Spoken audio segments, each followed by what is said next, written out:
good. 5:20.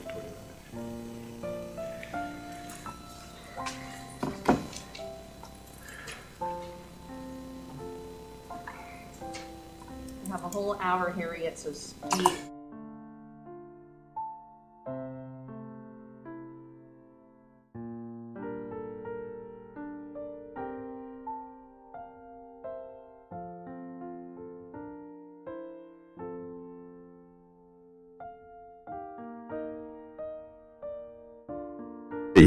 Calling to order the study session for the City of Cherry Hills Village. This is Tuesday, November 2nd, 2021.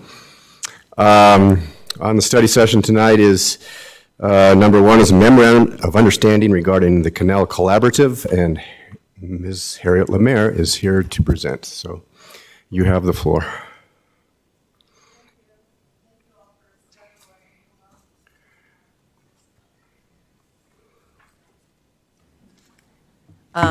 Such a cold night, and I don't want to bore you all, but I do think it is really an important presentation, and Dan and Russell, you two in particular, will remember that we started talking about the MOU and how we wanted to all work together to manage the canal a long time ago. You know, it feels like with COVID, what did we lose? Like, I can't figure out if I lost a year, 2 years, or a year and a half, or 18 months, but something like that, right? So we're gonna, I'm going to walk you through, I think all of you, can you see the screen right in front of you, right? Okay. So I've already talked to the group of you quite a bit about the canal. So looking at it, you see it's a regional trail, so this is what's driving the plan. It's huge, 850 acres, bigger than Central Park in New York City, much bigger than City Park. Being hand dug back in 1883. I'm going to kind of move through these because I think you all have seen this. But this one I think is worth mentioning. Look at that old infrastructure. That, like in Cherry Hills, we don't see this, but you see it up in Aurora. You see some of it down in Douglas County. And, you know, the canal has outlived its historic use. And you're looking at stormwater management in the village. The high-level takeaway is that 60 to 80% of the water that's put into the canal evaporates or leaks out before it reaches a paying water customer, which is crazy if you're in the water delivery business, trying to, you know, be responsible and so forth with the water. So this is an exciting time for those of us that love the Highline Canal when we've come together as, you know, with a regional vision, and it's, despite COVID, we're persevering and implementing a plan to see last century's infrastructure become this century's open space network and stormwater management entity. So the canal has, just to remind you of the facts, if anyone asks you, over 24,000 trees that are within 6 inches in diameter, which is insane. 199 bird species have been identified, 28 mammal species, and 15 reptiles. Our mission is to preserve, protect, and enhance the canal in partnership with the public. So here's the Canal Collaborative logo that was made. You can see it looks a lot like the Conservancy's. Ours is square. The Canal Collaborative is a round logo. You can see all of the jurisdictions that are signing it. I think we have about 8 signatures so far, and we're going to talk a little bit about what this structure. That's all of them, right? That's The only entity that's not on there that there's some debate still about is Centennial. And the reason why Centennial isn't on is because South Suburban Parks and Rec takes care of their recreational functions. And then SEMSWA, Southeast Metro Stormwater Authority, takes care of their stormwater.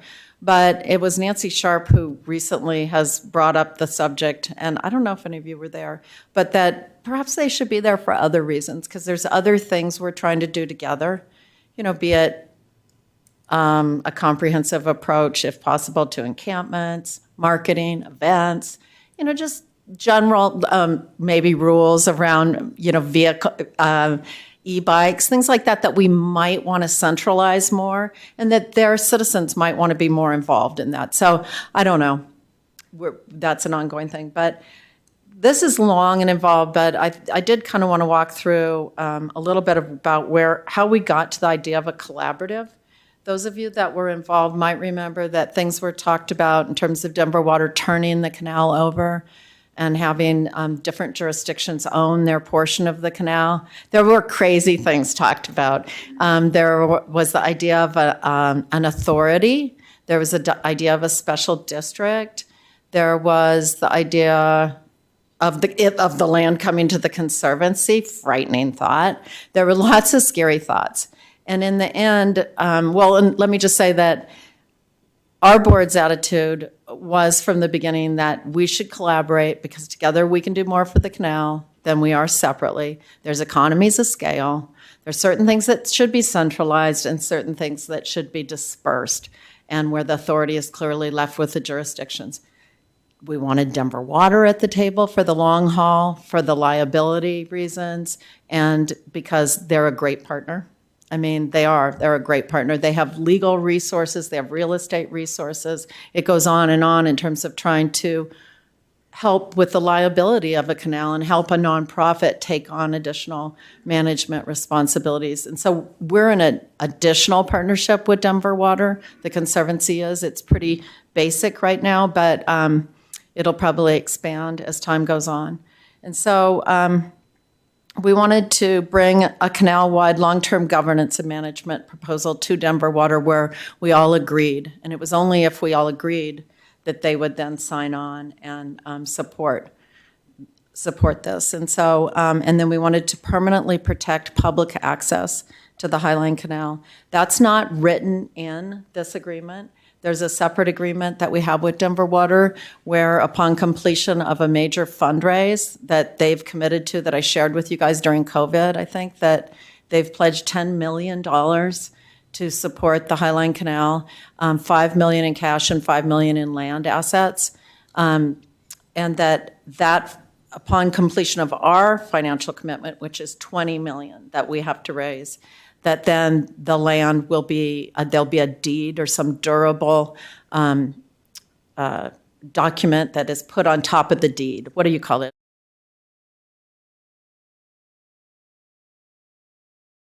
That's being looked at. Bill Silberstein and their attorneys are in discussions about what other options there might be to do this permanent protection.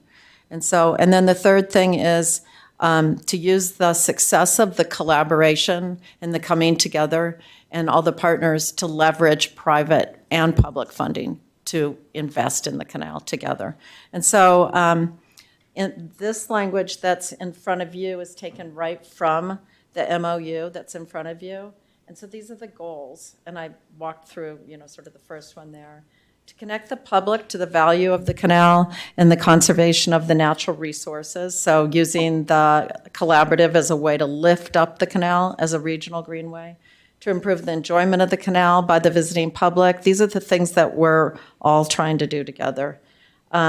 Provide a more seamless visitor experience. So today and at the end of the slides, you'll see one of the signs that was put up. So some continuity. We've proposed that we can work together to have some similar looking benches and things like that along the canal, but then also to celebrate the varied nature of the canal too, and to establish needed infrastructure to transform parts of the canal into green infrastructure. That's the stormwater management piece.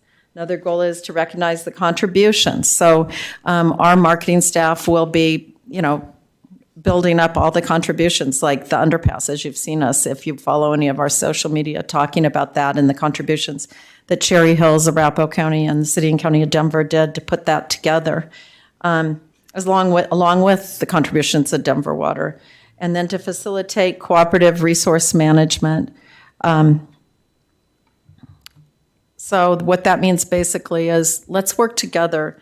We've identified trees and the right types of trees that should be planted on the canal in the future through the task team that Emily sits on and with the Botanic Gardens and so forth. Let's do that together. Let's cooperate if we can someday on a comprehensive, tree care program too. We've done some of that. Let's see what else we can do together to care for the natural resources in particular. When you think about noxious weeds, doesn't help if each jurisdiction has their own little separate approach. So that's another goal of the Canal Collaborative, to promote, advance, and secure philanthropic donations, governmental grants, and other sources of funds. And a good example of that is the Conservancy going forward to Arapahoe County open space, and I think, Russell, you still sit on there, right? To ask them to put funding forward to do the designs of 7 additional underpasses. So the feasibility study first, and then of those, then the designs, so that we're all ready as a group to get as much as we can out of the infrastructure money that'll go to DRCOG. And so we need a place to come together to have those conversations. And then to promote, advance, and secure volunteer support to benefit the canal. So those are the very sort of high-level goals. The overall principles of the Canal Collaborative is to formalize member collaboration. So when we were in the working group together and some of those subgroups, there wasn't any written sort of commitment to the structure and the way we were going to work together. So while it's still a collaborative and it's voluntary to sign, it's a structure that we've all agreed to, and I'm going to walk you through the ways that that structure will facilitate decision-making to advance those goals. These are just some important aspects of this that member organizations from the different jurisdictions felt strongly about. And so A is that parties retain their existing legal, regulatory, and land use authority.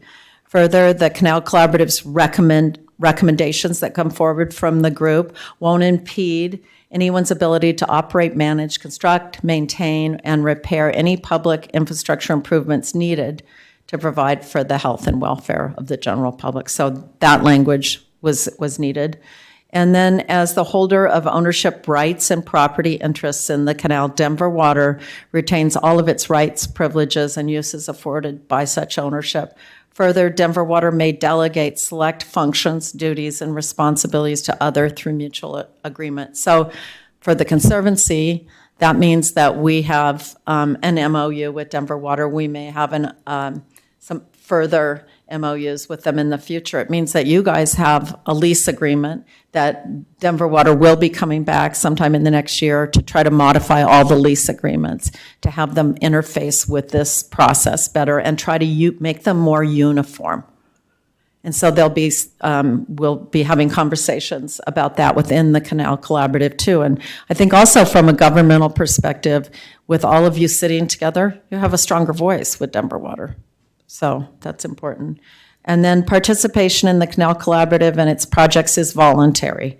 So no, a party through participation in the Canal Collaborative is still free to decide whether or not to enter into any of the agreements for shared projects and financial cooperation. So what that means is, let's say that there's going to be a bunch of money to do a huge underpass at, I don't know, it would be Bellevue, to improve that one, and you guys say it's fine. You're not forced into anything, so it's all collaborative. Here's some more of the principles. The focus is to advance the community vision. The other really important backdrop to all this is we already supported a community vision. I don't know which of you were on council at that time, but that came forward. It was the community vision for the canal, brought in the presentation, uniformly adopted that. Then we went into the framework plan and we uniformly adopted that. So we have a document that's our guiding document, a framework for how we want to improve the canal. So when you see this, that the focus is to advance the community vision for the canal as presented in that plan. So your staff has the plan. We go back to it frequently. It's mile by mile in Cherry Hills Village. There's not a lot in the village in the plan, but there's some. And then there's canal-wide improvements too. Then E is no monies dedicated for projects of the Canal Collaborative by a party will be spent in any other jurisdiction along the canal unless authorized by the party dedicating the monies. So that was really important to government, officials and elected officials. But you could come in, say, with a Canopy Cares budget that was generally, devised by the number of trees, and you guys had a certain amount based on your number of trees, and all the money would come in together, but it would be fungible once it was in, meaning it could be that amount would still be spent there, but not that same dollar, which is a principle that's important to understand. But of course, all those agreements would still come forward and people would be signing them and so forth. Funds raised by the Conservancy from individuals, corporations, and foundations will be prioritized for projects, capital improvements, and maintenance through agreements reached within the Canal Collaborative's work plans described in the operating procedures, which we're going to look at quickly.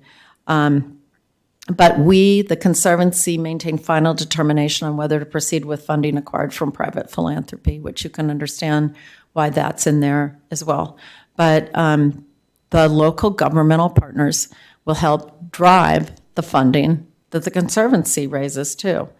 So I think that that's important because each of the capital projects that we want to push, we want you guys to want to push too, because we want to do matching funds for all of them. And so that's the model that is moving forward right now with some improvements, like the signs is a good example, where we're not going to run around and raise a bunch of money for something if the local government doesn't want to do it.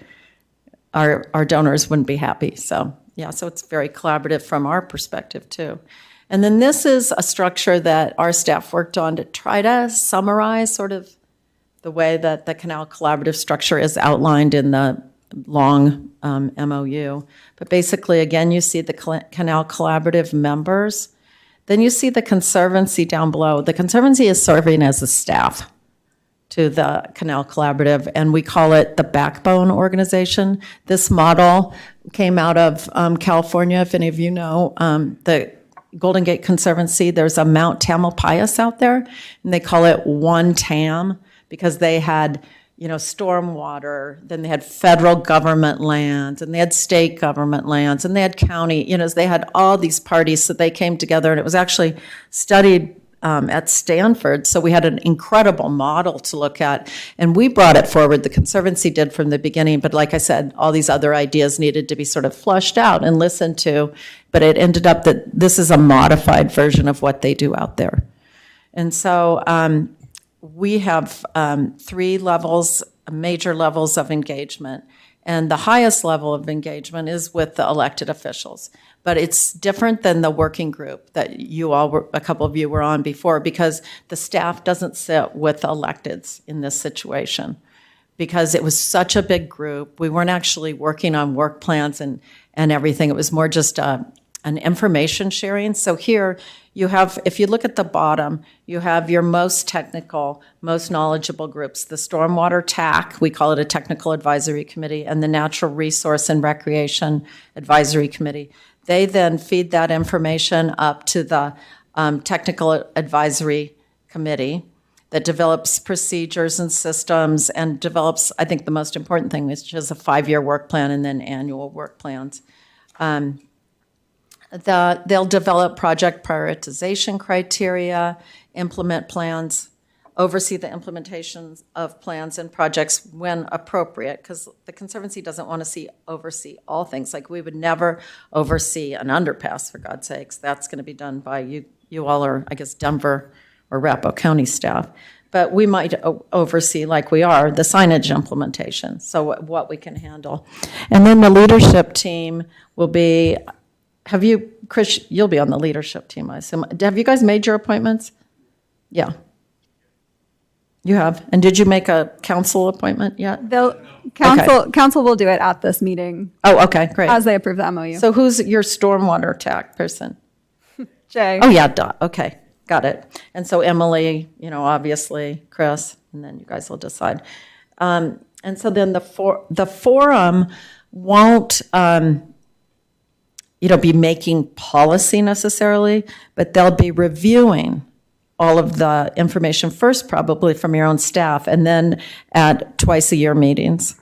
And then there'll be one meeting a year called the State of the Canal that we're trying to choose a date for right now. It's going to be down at Denver Water, where all the groups can come together and the Conservancy can come together, and there'll be a State of the Canal meeting where people can get an update. And so that's the general structure. Questions about that? Dan, you had a lot of concerns. I remember it feels like it was so long ago, but It was really. I know you did have. I think that you were just concerned it didn't have enough meat to it, if I remember right, but. Well, I was concerned about some of the things you started off by Oh, saying. okay, We good. were going off on these really crazy ideas Yeah. about Yeah, metro that's right. districts and authorities. And Yeah. my mind was going all over the place. So Yeah. I'm glad not we, I haven't had any part of this, but you and your team have really narrowed this down and gotten it focused. So I think that's great. And I have a couple of questions. Okay. on Things that I've heard from you tonight. You mentioned that, gotta read my phone writing. You mentioned that Denver Water committed $10 million in cash and Yeah. $5 million in cash, $5 million in real estate. I can explain that more. That was You mind? I just didn't really understand that It happened comment. in the middle of COVID. I think it was like in December, or if that was the middle. But we'd been working with them for quite a while, saying that in order for us to be successful at fundraising, everyone and their uncle was going to say, "What's Denver Water doing?" And then we had leaders like Nancy Sharp and others saying, they're not going to just dump the canal on all of us. Basically, like, what are they going to do? And so our board chair, Dirk McDermott, he's much better at this kind of thing than I am, but we came up with a structure where 10 million was the number. And the way that we got to 10 million was because historically, like 5 years ago and back further, it was about $1 million a year that Denver Water was spending on the operations and maintenance of the Highline Canal. So that was sort of their annual historic investment. And so we thought, well, 10 years at $1 million, and that could be kind of spread out over time and would be lifting up the care of the canal and would be a significant amount where people could say, Denver Water's still in this. They've put this amount of money in, and so I've more to explain about how they're in this. But that amount of money felt really important, and we went back to a few of those people that were saying they needed to, step forward, and everyone felt that that was a good amount of money. And so in the agreement that we have with Denver Water, and it's public, if you want to see it, obviously it's public, it says that they will contribute $10 million, $5 million in cash, and that's $1 million a year for each year that we raise at least $1 million. And so if we raise more than $1 million, which we have, they're committed to have to put that amount in. And so when we say put it in, there's two different funds that are being created for the Highline Canal. And one is a pure capital fund, and that's we're raising $20 million for that. Denver Water has $5 million in that fund, okay? And then Denver Water's putting the other $5 million in a Forever Fund, which is an endowment for the long-term basic needs and care of the Highline Canal. So that will then contribute more money to that, and that fund will have $15 million in total in it, and it'll spend out about $600,000 a year. And so the $600,000 a year that it spends out, starting in a couple years, we're not going to start yanking a little tiny bit from it this year. We just decided we should just let it hold because we're behind. But that's $600,000 a year that Forever Fund spits out will be programmed in partnership with the local governments through this canal collaborative for the basic care and needs. And it also will incentivize the stormwater transition, which is a really important thing to Denver Water. So there's prioritizations for how the money should go out. Through the canal collaborative, we'll work with the local governments to devise a more detailed allocation formula for the money. So that'll be a big challenge. And it may be partially through grants and partially through, not like a share back in a traditional way. We want to be more careful about it because it's not that much money. But so that's one way that Denver Water's money will support. And then on the capital side, each of the capital projects that are in our capital campaign are also in the 5-year budgets of each of the local governments. So we've already established that match, and it's a 50-50 match.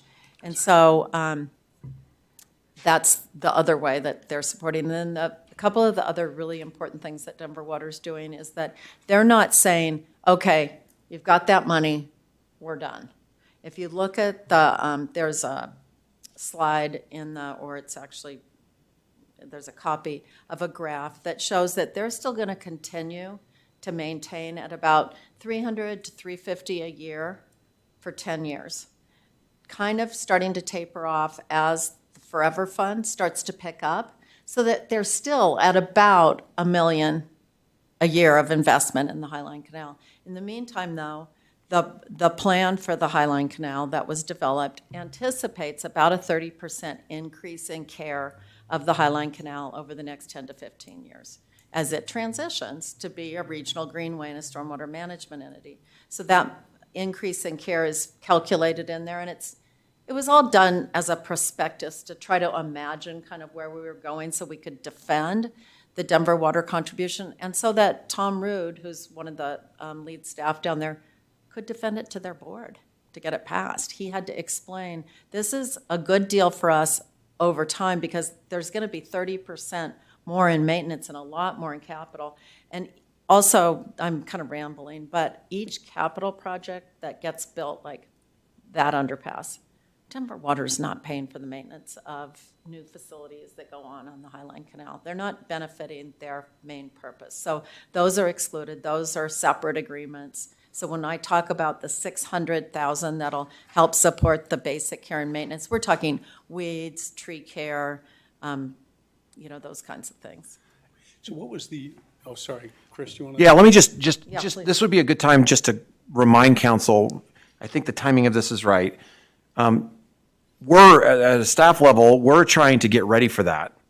And that's why, if you recall, we've got a request for proposals that actually the deadline just came and went.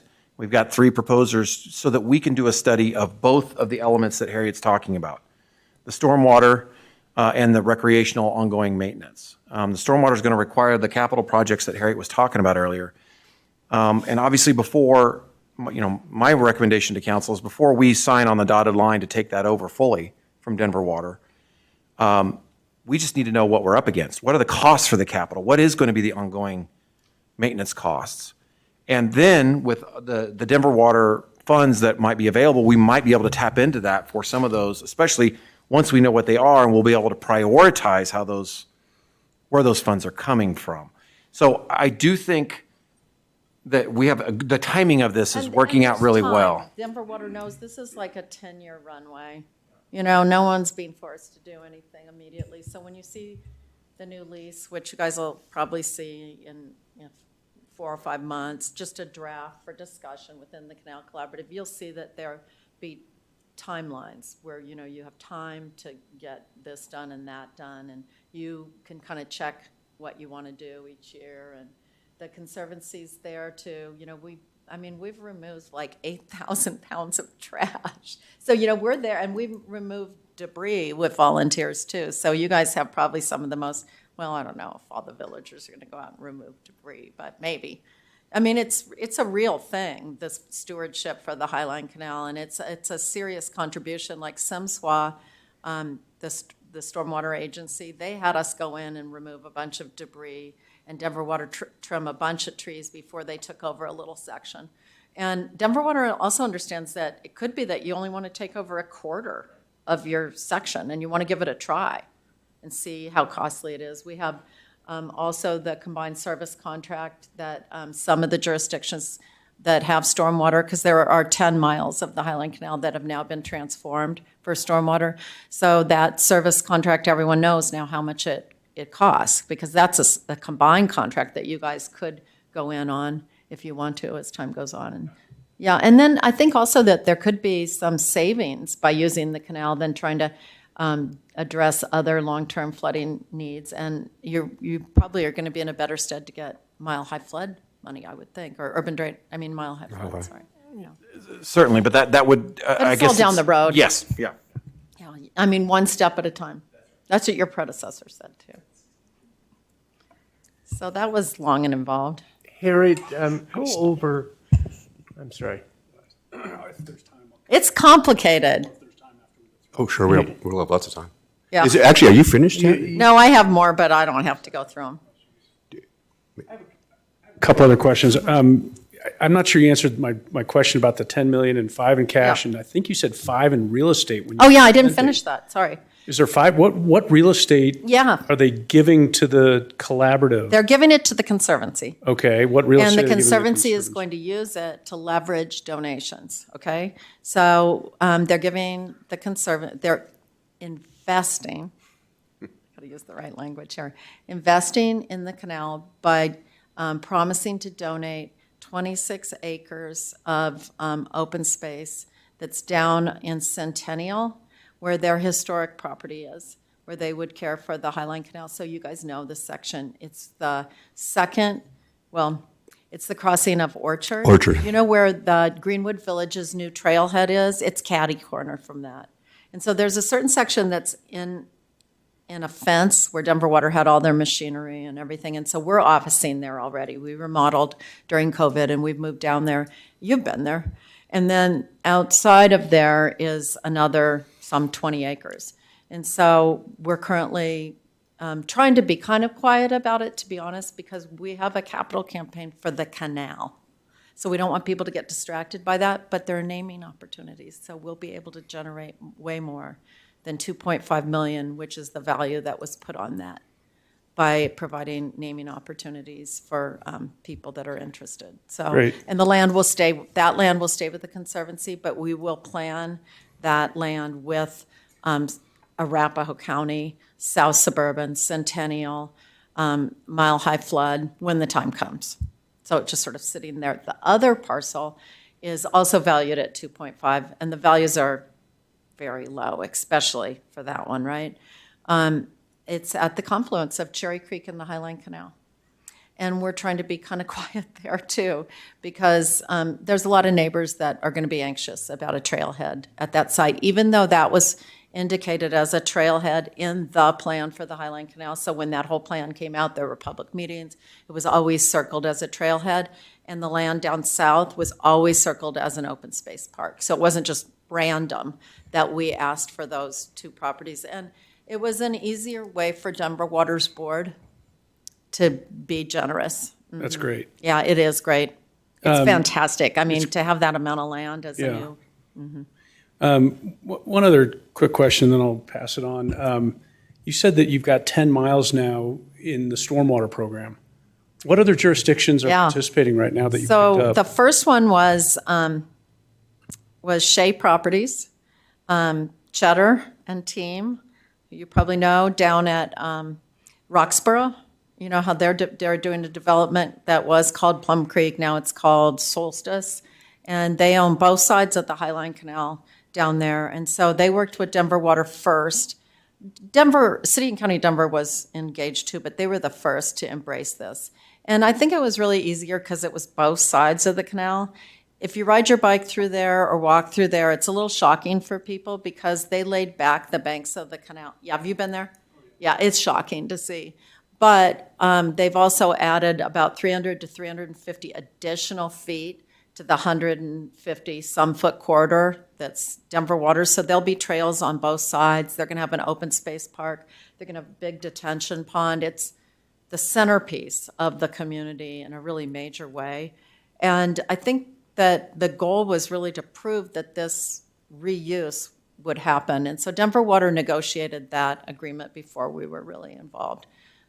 My only comment to that one is the rest of us, meaning all the developed areas, so that one's already, you know, if that was green in nature and you could literally lay back those slopes and pick up 100 feet or 300 feet on either side, we don't have that luxury of doing No, that through any of the city. here it's going to be like a little tiny scalpel Right. as you put in stormwater infrastructure like Eisenhower Park. But what other So that's the jurisdictions? other one. Because So- that's not 10 acres, that's not 10 miles No, through there. Shea, I think, is 2.5.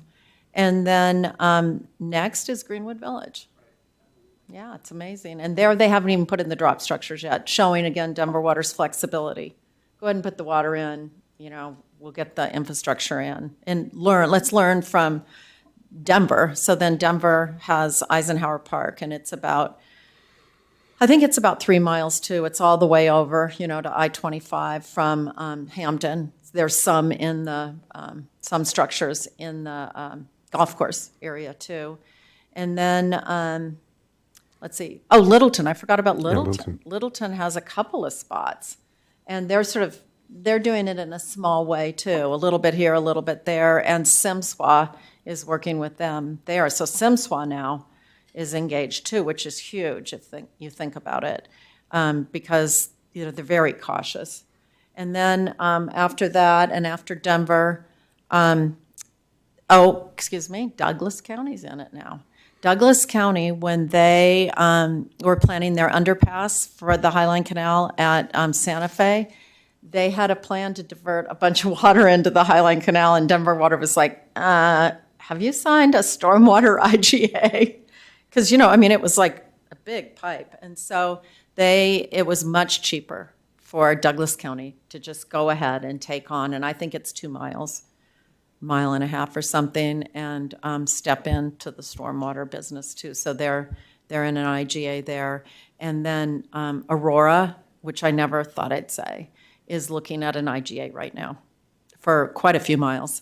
So, I think the folks at Denver Water feel great about this. They feel that the canal has a functional purpose. And I always said, trail is a functional purpose. But for them, functional means utility, a utility purpose for what it was designed for. And the amazing thing is to see the old infrastructure, like the spillway at Little Dry Creek that was designed for spilling out when there was too much water in the canal when they had irrigation, to see it reused for stormwater. It's really amazing to see it happening. And I think that they feel that patience is the right approach here. And carrots. But we know they have a big stick if they need it, right? Thank you. Yeah. Hey, Harry, go over the Forever Care Fund again. Yeah. The $15 million. How does it come together? So the Forever Fund is $5 million in cash from Denver Water, and then the Conservancy raising $10 million. And so we will be raising that money by taking a portion of gifts to the overall campaign, some portion of each gift, and plopping that in there. And then when the naming comes, we'll be putting money in. And so right now, we're trying to keep the gifts that we're getting fungible, just to kind of see where it's needed. It's quite tricky and fascinating. So far, our big contributions have been from foundations. And there's a lot of really generous foundations in Denver. And so I'm not supposed to talk too much about how far we are into the campaign. I've been coached so that it doesn't seem like it's going on forever, but it may. But the Forever Fund will come together like that, and then it'll be held and managed through a group called Centrensic that manages funds like that. And there'll be separate, smaller funds in it that might be for trees and different things. But all that money will come together, and we'll get a little report on how much money there is. In the meantime, the Canal Collaborative with the Conservancy staff will be figuring out how to program that to best care for the canal and where there's gaps and so forth. And, things like noxious weed management may be something that comes out of that. Let's just do this together, So there may be some savings for jurisdictions, but one of the principles of the Forever Fund that I think is really important is that that money's not designed to supplant, it's designed to enhance. So we have to be careful, yeah. You've identified 7 opportunity areas Yeah. along the canal.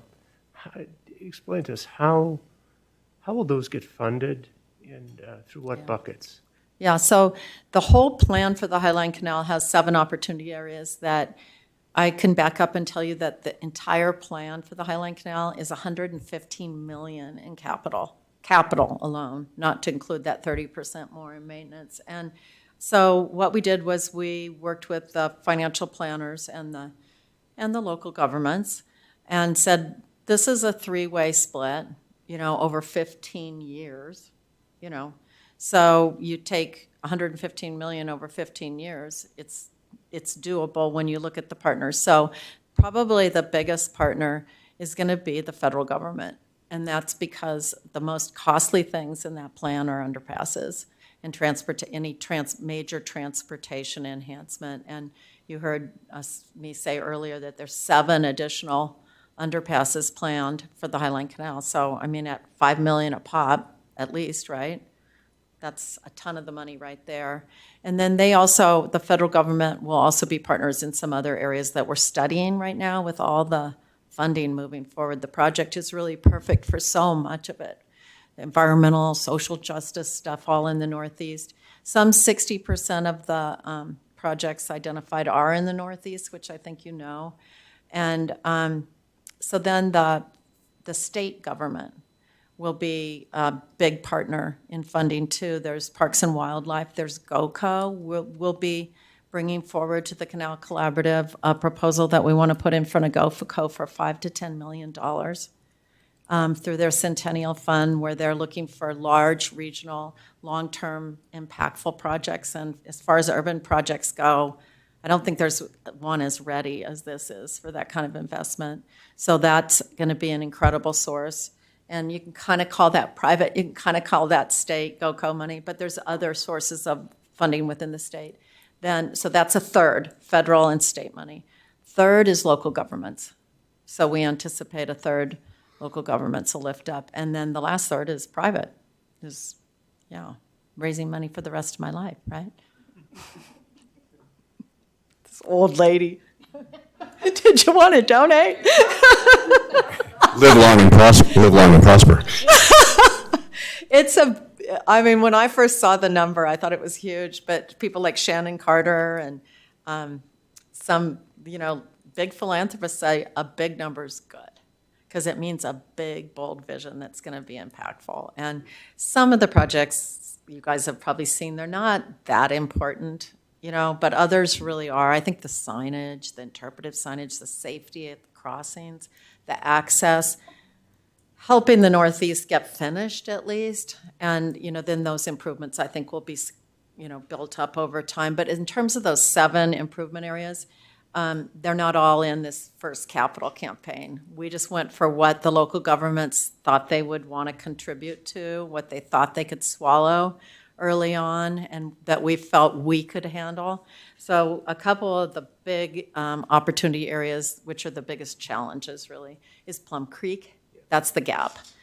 You can get through that way by going on the trails that go through Chatfield, but that's going to be an expensive endeavor to build bridges over Plum Creek. It's really a big gap. It's almost like, I think it's like 3/4 of a mile.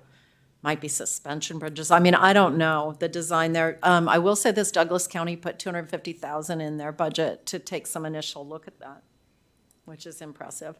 Shea Homes, Sterling Ranch, they all are going to want it.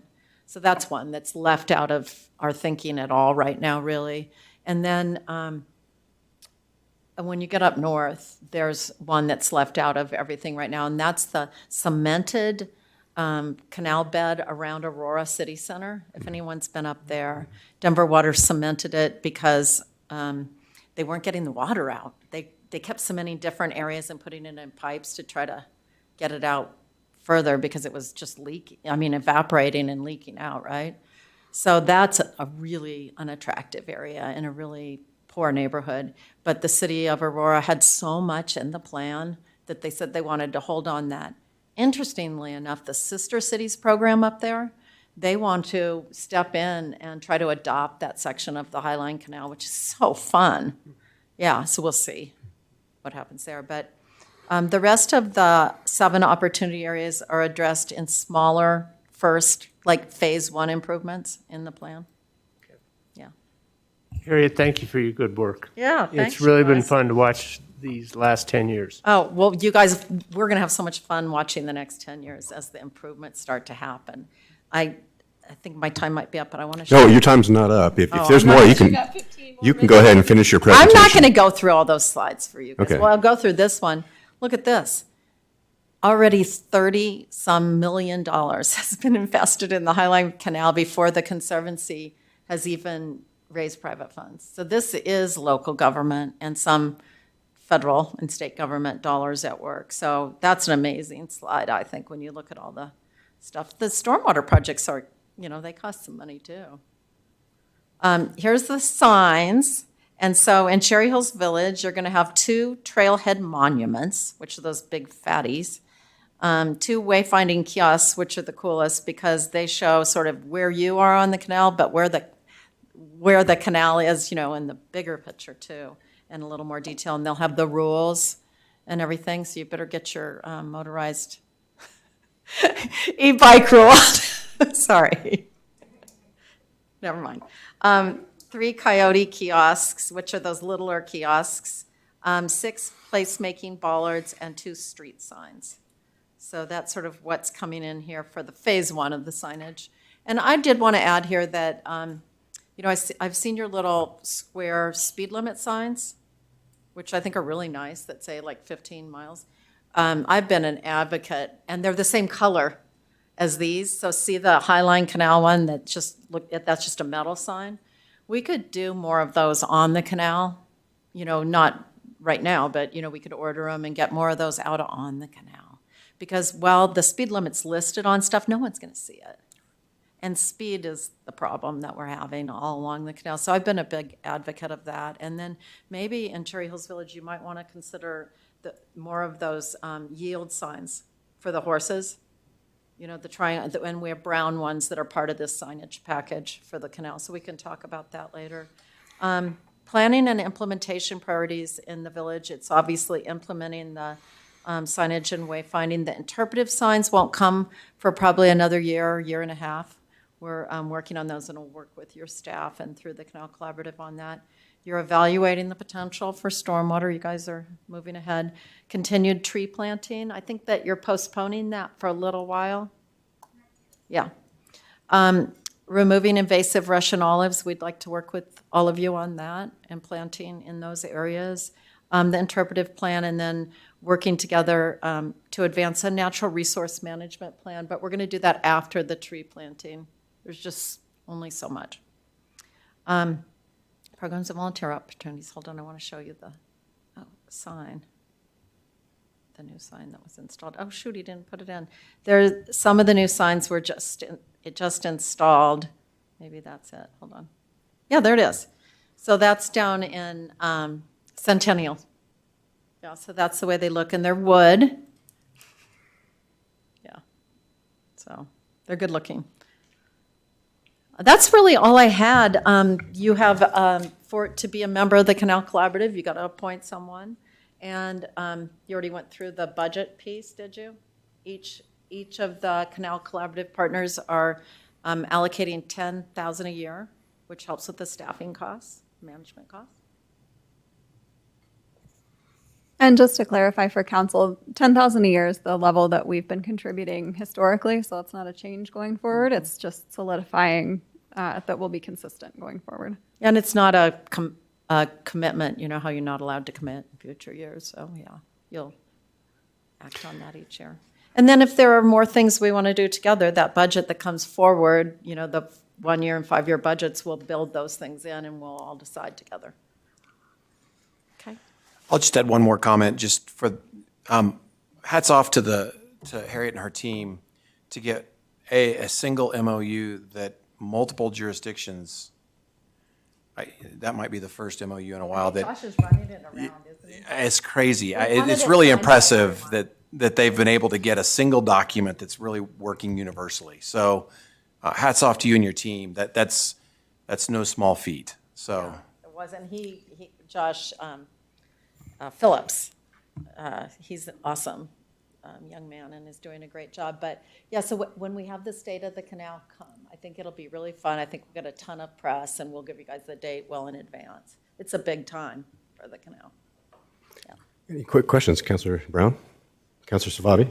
Not a question, but look, I want to say thank you for the update and for bringing us up to speed and what you're doing. I am really impressed. I'm just sitting here listening to, the vision, sort of where it started, where it's going, long-term vision. And what I love about, throughout your whole presentation was about collaboration, partnership, trust, not expecting one party to do one thing and, So, and it goes back to what Chris was saying. That's why you've been so successful. I think you're going to be very successful continuing as you're doing. So, again, thank you. I really appreciate it. And, all this work for the canal, that was the only reason why it's been successful, is because everyone came to the table to create this, to create the plan, and it's been really fun.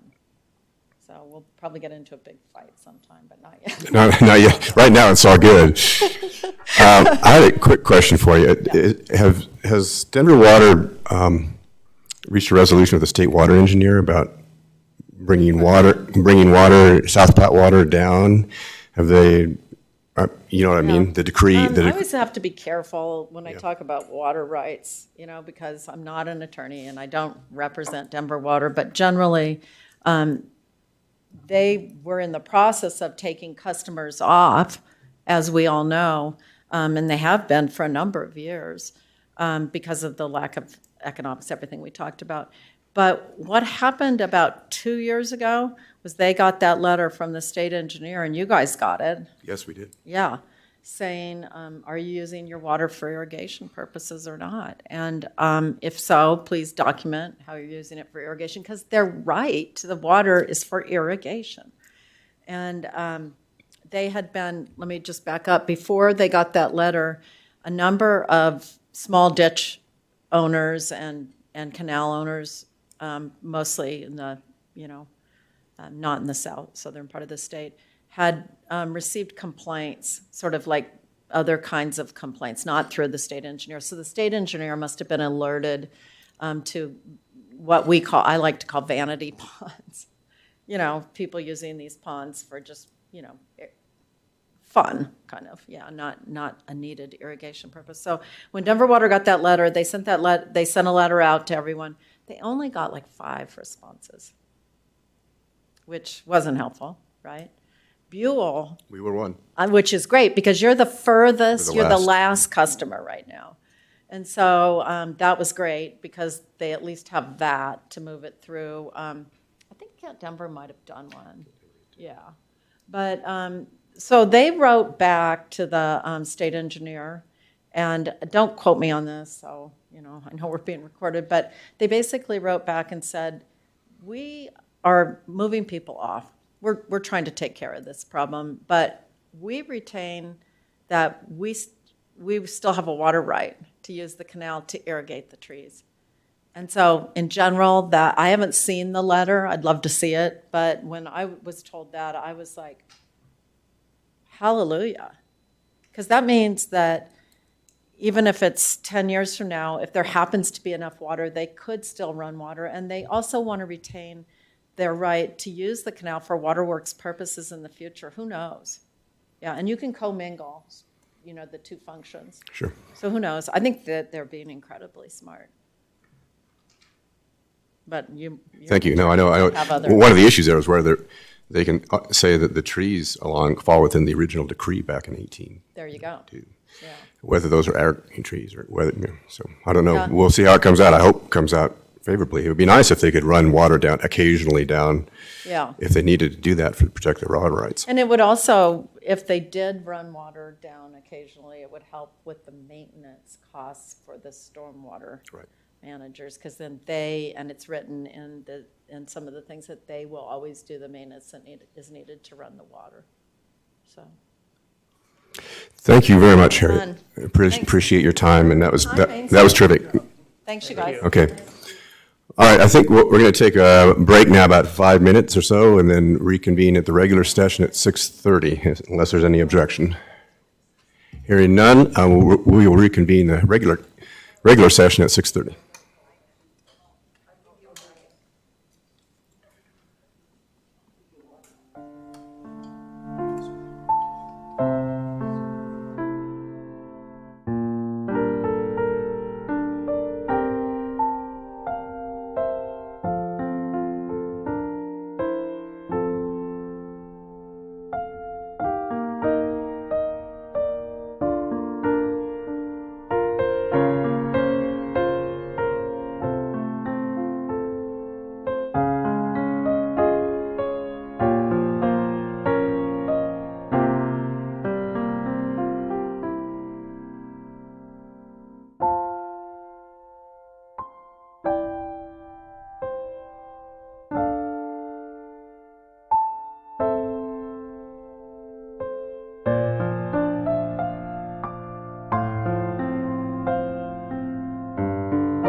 I'll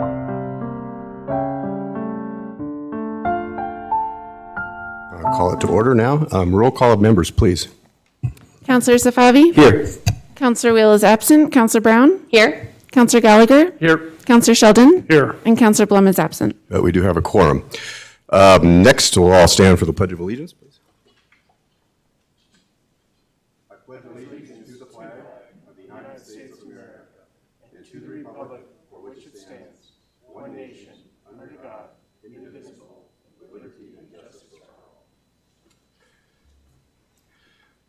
Audience participation, I think we had maybe one or two. I think, let's get the sheet. Have you signed up? Did you put your name down?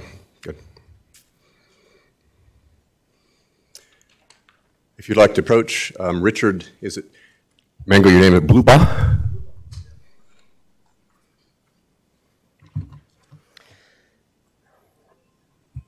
Good evening, Good evening. council members and mayor. I'm Richard Blubaugh.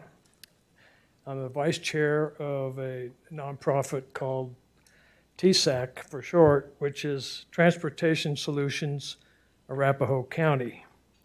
It's the local coordinating council with the Denver Regional Mobility and Access Council. So I'm here to introduce TSAC and ask for your membership. We've been in operation since 2012, and last year received our designation as a 501c3 nonprofit. We're really excited about the opportunities that opens up for us. We're working together to help the municipalities of Arapahoe County understand the serious transportation problems seniors, disabled, and lower income residents have to deal with. RTD is not the only solution. RTD is expensive. It doesn't go to all the places people want to go. And a lot of seniors don't know how to take a bus or a train, or don't feel safe doing so. We're helping these folks find options that work for them. We follow what RTD is doing and comment at public hearings. We take part in resource fairs when they get up and running again. And we'll hold events of our own. We have a work plan that's been on hold for more than a year.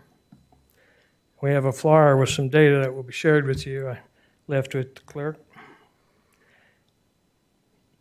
So, thank you for allowing us to introduce Transportation Solutions, Arapahoe County. We hope to visit with you quarterly for updates on our work. And you can check us out on our website. It's a long one. It's on the flyer, so I'm not going to spend too much time on it, but it's www.transposolutionsarapco.org. So we'd be very glad to have your membership in TSAC and have you join us at our bi-monthly meetings. Next meeting's in December, third Monday. The time is usually at 1 o'clock. And if you have any other information desired, you can check with Andrea Suhaka. Andrea is our chair. Her number is 303-770-0058. And the dues are very reasonable. It's transportation issues. I was glad to see the canal being discussed. That was great. And so the dues are, there's two categories. There's a silver and a gold.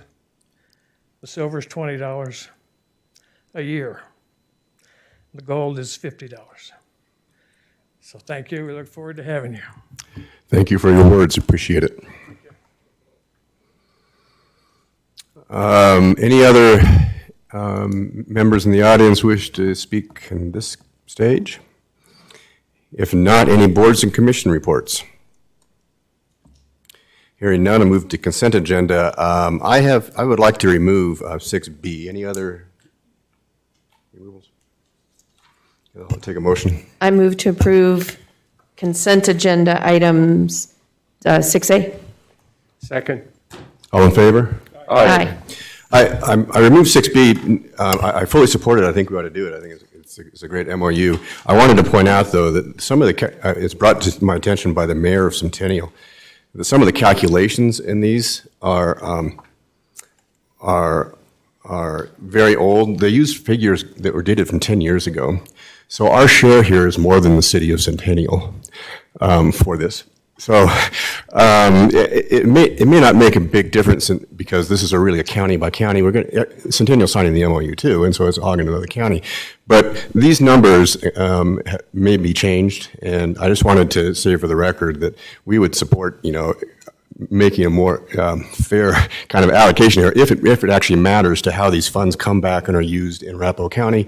That Centennial isn't shortchanged. The reason is because Centennial was such a new city at the time. It didn't have the formula they used was such that it didn't recognize what they were doing. So that's my only point. I just wanted to raise that as a mayor ask the mayors to note that they're going to sign it. Everybody's going to sign it, but it may be that the Attorney General's office will go back and revisit some of the formulas here before it's finalized. Do you have any questions, Well, it's my understanding that there will be additional MOUs with the regional councils. Right. And that things may be addressed in that context as well. That was my only thing I wanted to say about that. So I would entertain a motion that I support it. I move to approve consent agenda item 6B. Second. All in favor? Aye. That passes unanimously too.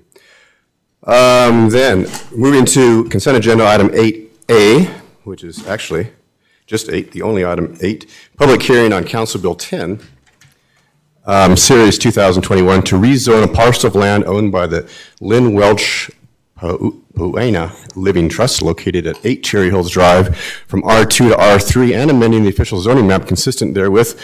And this is our second and final reading.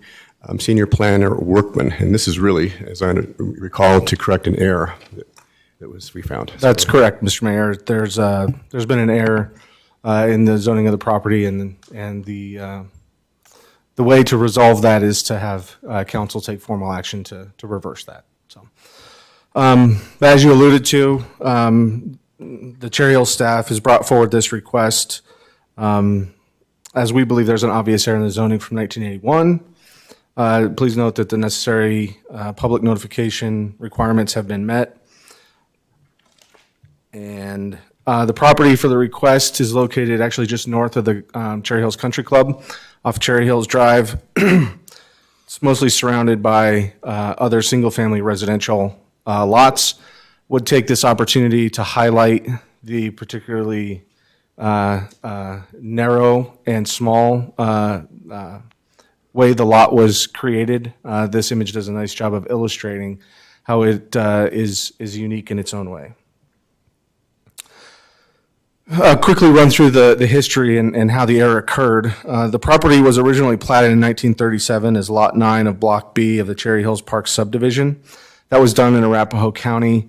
It's the Lot 9 is the lot in red on the left-hand side of the image on your screen. Records indicate that a home was built on the shared property line between lots 9 and 10 of Block B of the Cherry Hills Park subdivision in 1940 or 41 while still in Arapahoe County. This area was a part of the original incorporation of Cherry Hills Village and was originally assigned an R3 zoning designation. The property remained in this state until the 1980s. In 1981, Mr. Foxley owned both properties, and the Foxley subdivision was approved by council and recorded in Arapahoe County. It essentially adjusted the shared lot line between lots 9 and 10 of Block B of the Cherry Hills Park subdivision to the west. The red dotted line on the screen in front of you was the approximate location of the shared lot line, and the new lot line being to the left of that in the kind of diagonally shaped line there. This subdivision created Lot 1 and Lot 2 of the Foxley subdivision. Lot 1 is the subject property of the hearing this evening. When it was subdivided, it was created as a 1.0046 acre lot that was undeveloped and Lot 2 of the Foxley subdivision was created as a 2.69 acre lot that contained the entirety of the home that was built in the 1940s. That lot is known today as 9 Cherry Hills Drive. Both today and in 1981, 1 acre is and was the minimum lot size in the R3 zone district. As a result of the Foxley subdivision, neighbors in the area came out to Planning and Zoning Commission and expressed concern that other lots would be similarly subdivided into smaller lots, and there was concern that that would occur. At the February 24th, 1981 Planning and Zoning Commission, they approved a motion for the city to initiate a rezoning for, quote, property as set forth in the petition as presented. The petition was in your packet as Exhibit G, and it states that the undersigned owners of property in the Cherry Hills Park subdivision, Block B, do hereby petition the City Council, Cherry Hills Village, to rezone the property of this subdivision, except for, highlighted, bold, whatever you want to say, except for lots 1, 2, 3, and 8, and for Lot 1 of the Foxley subdivision, a re-subdivision of lots 9 and 10, Cherry Hills Park subdivision, Block B, from R3 to R2. The map associated with that petition is presented here. Lot 1 is highlighted by the blue arrow on the screen. And the text on the petition and the associated map clearly show that Lot 1 of the Foxley subdivision was not to be included in the rezoning. The Planning and Zoning Commission had their formal hearing on the rezoning request in April of 1981. The introduction of the topic at the meeting is consistent with the petition that was submitted, whereby Lot 1 of the Foxley subdivision is clearly excluded from the rezoning. That text is the paragraph on top and the exception for Lot 1 highlighted with the red underneath the text there. At that hearing, Commissioner Monroe made a motion for the approval of the rezoning and tried to state the lots that were included in the rezoning as opposed to the lots that were excluded in the rezoning. This motion was inconsistent with the petition, and it's logical to assume that trying to identify the lots that were included as opposed to the lots that were excluded led to this confusion. The confusion and the obvious error to include Lot 1 of the Foxley subdivision rather than exclude the lot from the rezoning was carried forward to City Council. The first reading of the ordinance at Council for the rezoning was held in May of 1981. And at that hearing, Councilman Wellborn specifically asked if any lot would be rendered non-conforming under the proposed R2 zoning. A reminder that the R2 zoning has a minimum lot size of 1.25 and the subject property is 1.0046. Staff replied that this specific item had been checked and that no lot would be made non-conforming. If Lot 1 of the Foxley subdivision were meant to be included in the rezoning, it would be non-conforming as it does not meet the minimum lot size requirement. The statement by staff at the time that no lot would be non-conforming is evidence that Lot 1 of the Foxley subdivision was not intended to be included in the rezoning, but was done so in obvious error based on the confusion during the motion made at the Planning and Zoning Commission. The ordinance was approved by council on second reading in June of 1981 with no discussion. And this is the text from the ordinance that was approved in 1981. Again, it specifically references the petition that was submitted, which excluded Lot 1, but because of the error in the motion at the Planning and Zoning Commission that was carried forward to council, the formal ordinance included Lot 1 of the Foxley subdivision and was done so in obvious error and needs to be undone through council action. In 1982, the year after the property was inadvertently rezoned, a building permit was submitted, reviewed, and issued for the subject property. The permit clearly notes that the property was zoned R3 at the time and identifies the R3 setback requirements, which are unchanged from 1981. While the ordinance that council adopts are the formal documents that implement the zoning, it can be helpful to look back at old zoning maps in order to get a better sense of what the intent was of those ordinance. This map is from 1981. Note that the eastern boundary of Lot 1 of the Foxley subdivision that's represented and coincides with the boundary of the R2 and R3 zone districts. This means that the map was created after council approval of the rezoning in June of 1981 and the map reflects the original petition that was submitted, whereby Lot 1 of the Foxley subdivision was not included in the petition to be rezoned. Staff also was able to locate a map from 1988, and the subject property looks identical to this as well. Staff was unable to identify any zoning maps between 1988 and 2008, but starting in 2008, the city's official zoning maps do show the subject property zoned R2, which is consistent with the ordinance that council adopted. But do note that this is further visual evidence that Lot 1 of the Foxley subdivision, the smaller lot of the two, is zoned for larger lots, and Lot 2, the larger of the two lots, is zoned for smaller lots. So how did we find this? Staff was contacted by the current property owner last fall, and at that time she indicated a desire to purchase the property and inquired about requirements for certain improvements she'd like to make. In researching the standards that are applicable to the improvements that the owner indicated, staff concluded that the lot did not meet the minimum lot size for the property in the R2 zone district, and the home did not meet the setback requirements for the R2 zone district, but it appeared that the lot size and the location of the home would meet the requirements of the R3 zone district. It's unusual for property to fail to meet so many of the city's requirements, so staff assumed that there was a history to the property, and while the property owner was patiently waiting, we were able to research old files and discovered the information in your packet and as presented this evening. The property owner has provided a letter of support, which was included in your packets for this evening. Staff would also like to note that this staff acknowledges and recognizes that this may mean there's certain implications related to the Lot 2 of Foxley subdivision. We are aware of that. We are researching what, if any, implications there might be. If there are implications, we will reach out to that property owner and discuss potential options with them. So these are the approval criteria found in our code. There are 4 approval criteria. The code is pretty specific in the fact that only one of those criteria is required. Say that 3 times fast. To be found in the affirmative in order to approve a rezoning. And through the analysis provided in your packet and presented here this evening, staff believes that the original zoning was implemented in obvious error and the rezoning is necessary to correct this error.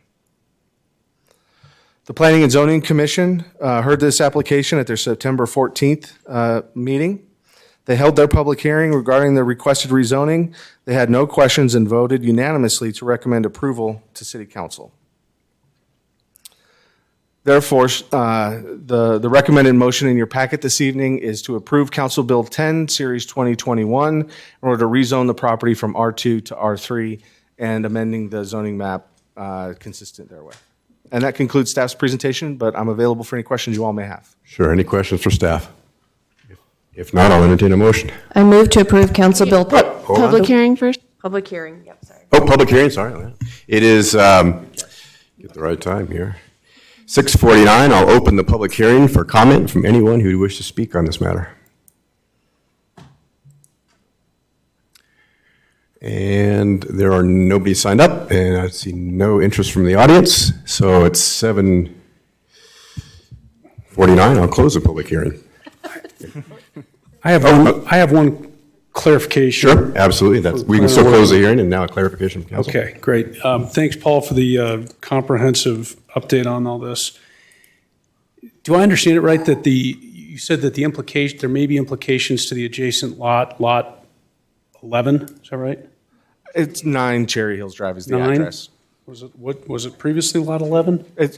It was Lot 2 of the Foxley subdivision. It's now a different Okay. lot and a different. And there may be implications to that. Right now, our current zoning map still shows that as R3? Correct.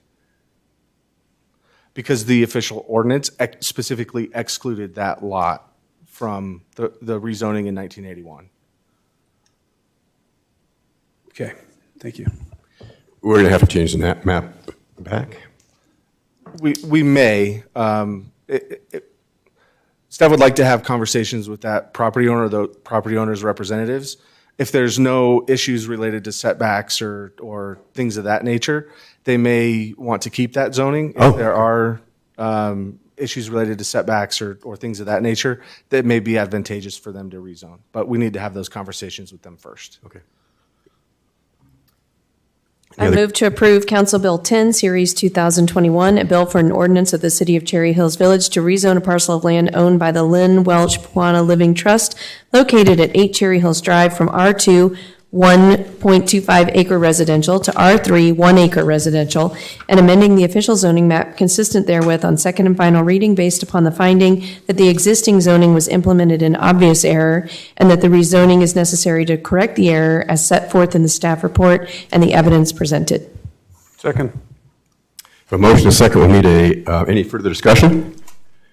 Hearing none, let's have a roll call, please. Counselor Safavi? Yes. Counselor Brown? Yes. Counselor Gallagher? Yes. Counselor Sheldon? Yes. Okay, that passes on second and final reading, and there you go. New business, agenda item 9, resolution 30, series 2021, memorandum of understanding regarding the Canal Collaborative, which we had Ms. Lemaire speak previously about that, and I think we're looking for, staff is looking for also appointment for the counselors, for an appointed counselor, for 2 representatives. In the past, it's been, Counselor Sheldon was on it. I think Counselor Sheldon was the representative, correct? And then I was the alternate? Is that the way it was? That's correct. Counselor Sheldon was the representative to the Highland Canal Working Group. So I hope, yeah, so just keep in mind, I hope you could do it again, and I'm happy to do that as well. I think it is important to appear, obviously, anybody can come to those meetings, but I think it's just a question of needing to be there so our voice can be heard about how, when these policies are being adopted, so. Anyway. If it pleases the rest of council, I'd be honored to continue in that role. All right, then Ms. Black, if you'd like to give your presentation. Sure. So as Harriet explained in her presentation, this is really establishing the Canal Collaborative. Really, this is solidifying and formalizing the way that the city works with other jurisdictions and the Conservancy in Denver Water right now. So it's really not committing us to anything extra. It's not changing our role. It's just the next step in formalizing these relationships so that, as Harriet said, we can keep doing this good work going forward. We are asking in the motion that council appoint, yes, a representative to the Canal Collaborative Forum and also an alternate to be consistent with our liaison policy that we have right now. And unless council has any questions, I think that covers it. No, I might suggest that we roll it right back to the way we had it. Mayor, if you're interested Yes, and willing. I think it makes sense because we've been sitting through all those meetings. It makes Right. sense that we continue that historical knowledge about how they got to where they got to. Yeah. Works for me. I move to approve Resolution 30, Series 2021, a resolution approving the memorandum of understanding regarding the Canal Collaborative, and to appoint Councilor Sheldon as the representative to the Canal Collaborative Forum, and Mayor Stewart as the alternate to the Canal Collaborative Forum, and City Manager Kramer as the representative to the Canal Collaborative Leadership Team. Second. Have a motion and a second. Any further discussion? Hearing none, we need a voice vote on that, please. All in favor? Aye. Aye. Any opposed? No. Passes unanimously. Thank you. Next item on new business is item 9B, which is Council Bill 11, Series 2021, vacating the city's interest, if any, in certain bridle path easements located on Track 6 of the Canito Plat and Lot 3 of the Lake Canito Plat. And this is a first reading. Simply, we don't have a public hearing here because of our new procedures. We're simply to say whether there's enough to go forward and have a second, enough merit here, somebody to go ahead and have a second hearing, that it would be a full hearing. So, could hear from first, Ms. Black? Yes, thank you. I'm subbing in for Jay Goldie tonight. Okay. So as you all know, the city's municipal code does set forth a process for vacation of rights-of-way and easements. So City Council considered a preliminary petition for vacating several easements depicted on the plats for 2 and 4 Cantato at the regular August 18th, 2020 meeting. At that meeting, City Council determined the preliminary petition had sufficient merit to justify further consideration and authorized the further processing of a formal petition for vacation. So at this time, the applicant is seeking a formalized vacation of the city's interest in these easements in an effort to clear up any ambiguity on the title of these properties. A complete submittal from Thierry O'Leary Living Trust has been received and reviewed by city staff, and the application has gone before both PTRC and Planning and Zoning. It's before council tonight on first reading to set the date for the public hearing and second reading. As specified in the code, notice of this meeting was sent via certified mail to all homeowners within 500 feet of the properties. So at this time, staff is recommending that City Council approve Council Bill 11, Series 2021 on first reading and set the date of the public hearing and second reading for the November 16th, 2021 council meeting. Thank you for your presentation. Any questions for staff? I'll entertain a motion then. I move to approve Council Bill 11, Series 2021, vacating the city's interest, if any, in certain bridle path easements located on Tract 6 of the Cantito Plat and Lot 3 of the Lake Cantito Plat, all located within the city of Cherry Hills Village, Arapahoe County, Colorado, on first reading, and set the public hearing and second reading for the November 16th, 2021 City Council meeting. Second. I have a motion, a second. Any further discussion? Hearing none, I'll have a roll call, please. Laura? Counselor Safavi? Yes. Counselor Brown? Yes. Counselor Gallagher? Yes. Counselor Sheldon? Yes.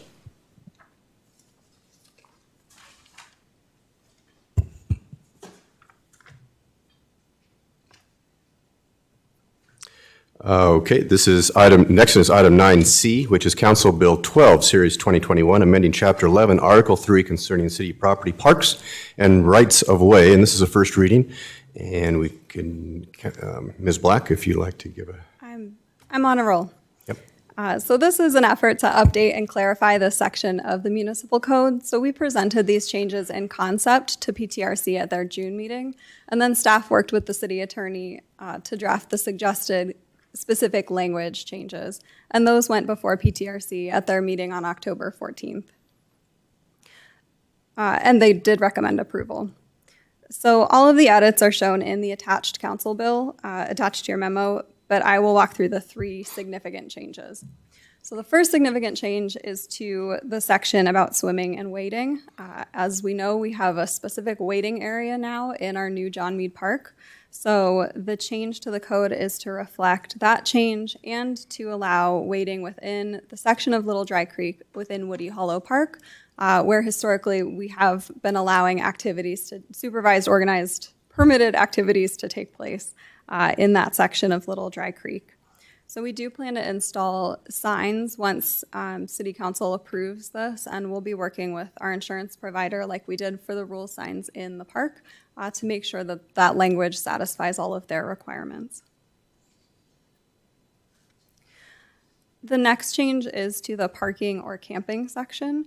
This section has really been clarified to explain that parking is only permitted within parks, within designated public parking areas.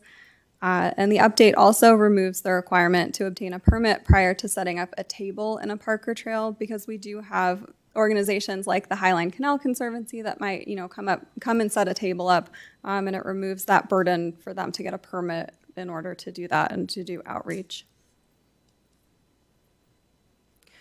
The final major change is to the alcoholic beverages section. This is per City Council's discussion at the July 20th study session. So this change reflects the recommendation to allow alcohol at specific events that are held by the city in John Mead Park and Allen Hutto Memorial Commons. Alcohol will continue to be prohibited in all other situations in other parks and trails. And PTRC did reiterate at their October meeting that they are still in favor of their original recommendation to allow it for other events as well, but they also understand City Council's desire to move at a more gradual pace and see how that goes. So PTRC did recommend approval of these changes at their October 14th meeting. And our recommendation at this time is to approve Council Bill 12, Series 2021. I'm happy to answer any questions. Questions? Just a couple quick ones. I know we've made it a practice to kind of consolidate things for our code and bring them in quarterly or twice a year, we bring in stuff to amend in the code.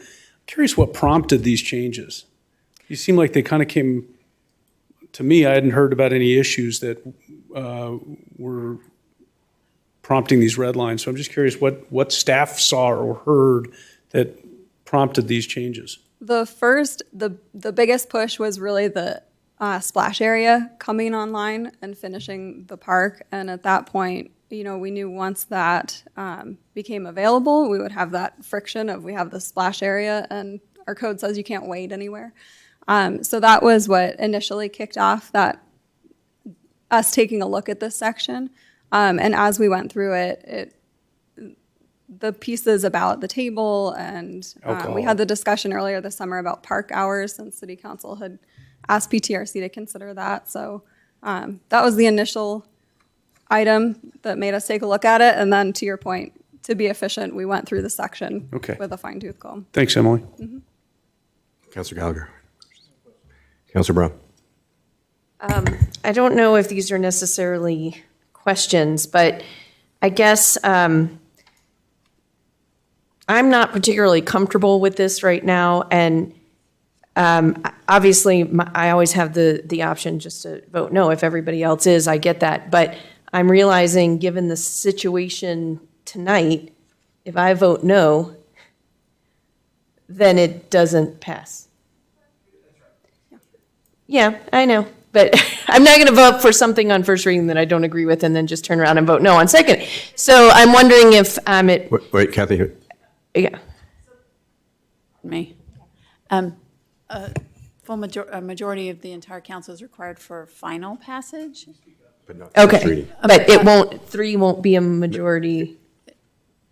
It has to be a majority of reading those on three. present? It would go Yeah, a forward majority Okay. of those present. if you voted no. Okay, so my concerns are, and the reasons that I will voting no, is that while I understand that the Highline Canal sometimes sets up a table, there are also other organizations that might choose to set up tables in all of our parks and trails that I wouldn't want our public parks and trails to become propaganda machines for every organization that wants to try to reach people jogging and enjoying themselves on a Sunday afternoon.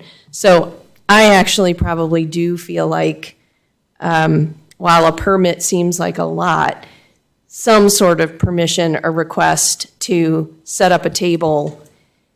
And setting up a table is many things. If I come have a picnic with my kids and I bring a camp table, is that prohibited?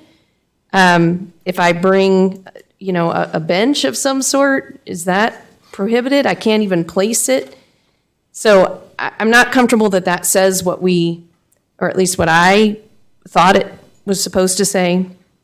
I still agree with PTRC and their recommendation.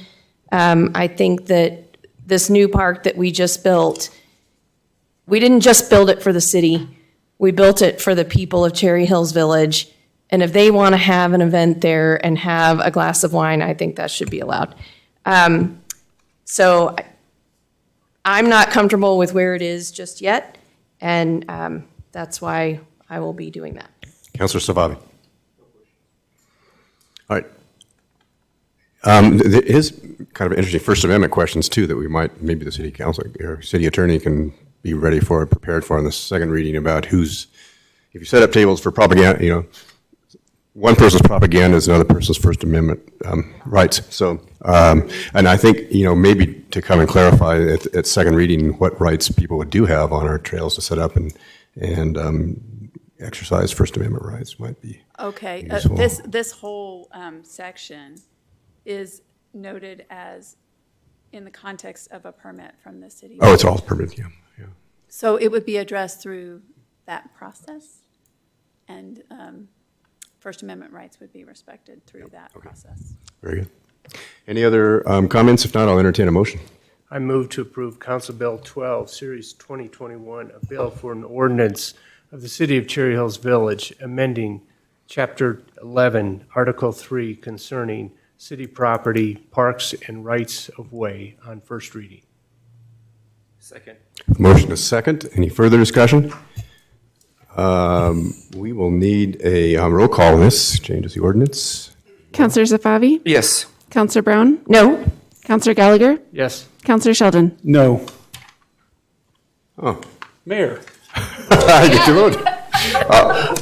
Since this is first reading, I'll vote yes to pass it along, so our other council members get a chance to speak on it as well. So that will pass on 3-2 vote. Let's see.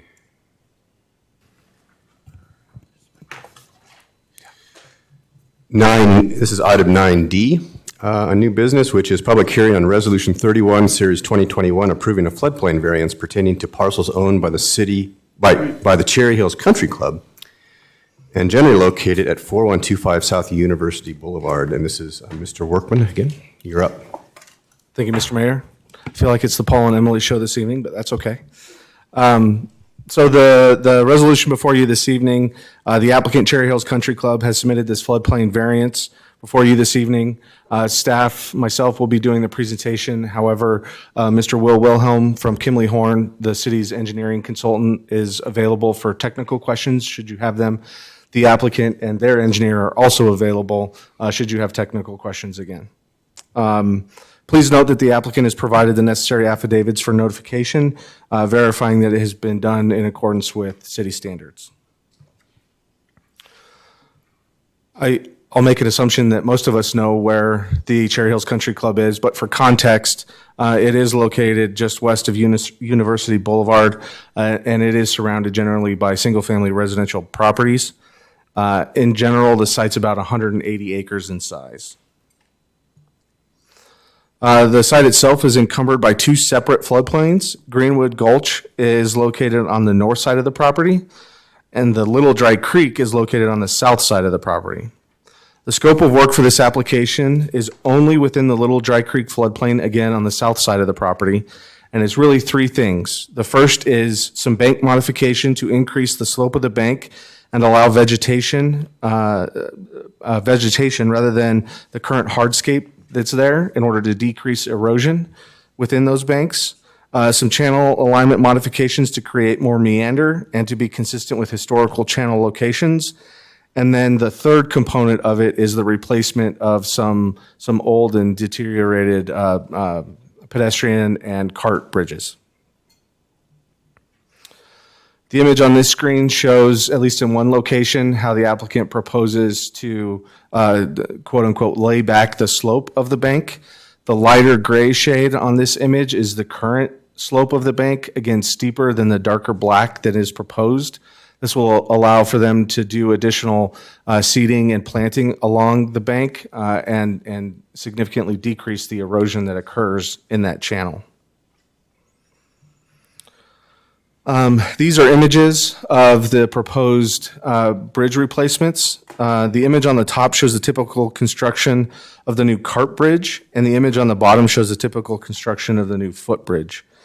Per the applicant's narrative, several footpath bridges and cart bridges will be removed due to age and replaced with updated designs that are focused on reducing local erosion and that pose less floodplain impact risk during large storm events. These bridges will be very similar in size, configuration, and aesthetic to the existing bridges that are currently on site. The approval criteria for a floodplain variance is in three different areas of our code. The first one is in 16.7.530. The first one there is that the relevant factors of a section we'll get to here in just a moment have been weighed and are in favor of granting. We'll get to that analysis in just a moment. That the floodplain is the floodplain variance is a minimum necessary. Considering the functionality of the floodplain will be improved and the new bridges will be safer, the proposal is the minimum to achieve those two goals. There's good and sufficient cause to increase bank stability and replace the existing bridges. By not granting the variance, it would require the continued increased maintenance at an exceptional hardship to the club. And the applicant has provided in their application materials and provided to you this evening a no-rise certification indicating that there will be no change related to the floodplain as a result of the work proposed in this scope. And then the fourth criteria here is not applicable as these structures are not required to be insured. The next section is the section of code that was referenced in that first approval criteria. And these really relate to the technical review for compliance with the Arapahoe County Stormwater Management Manual, which is the ACSMM, as well as requirements of the Mile High Flood District.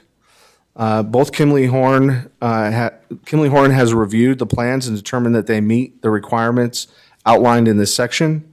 And the applicant has stamped the drawings indicating that they have met the requirements of these documents.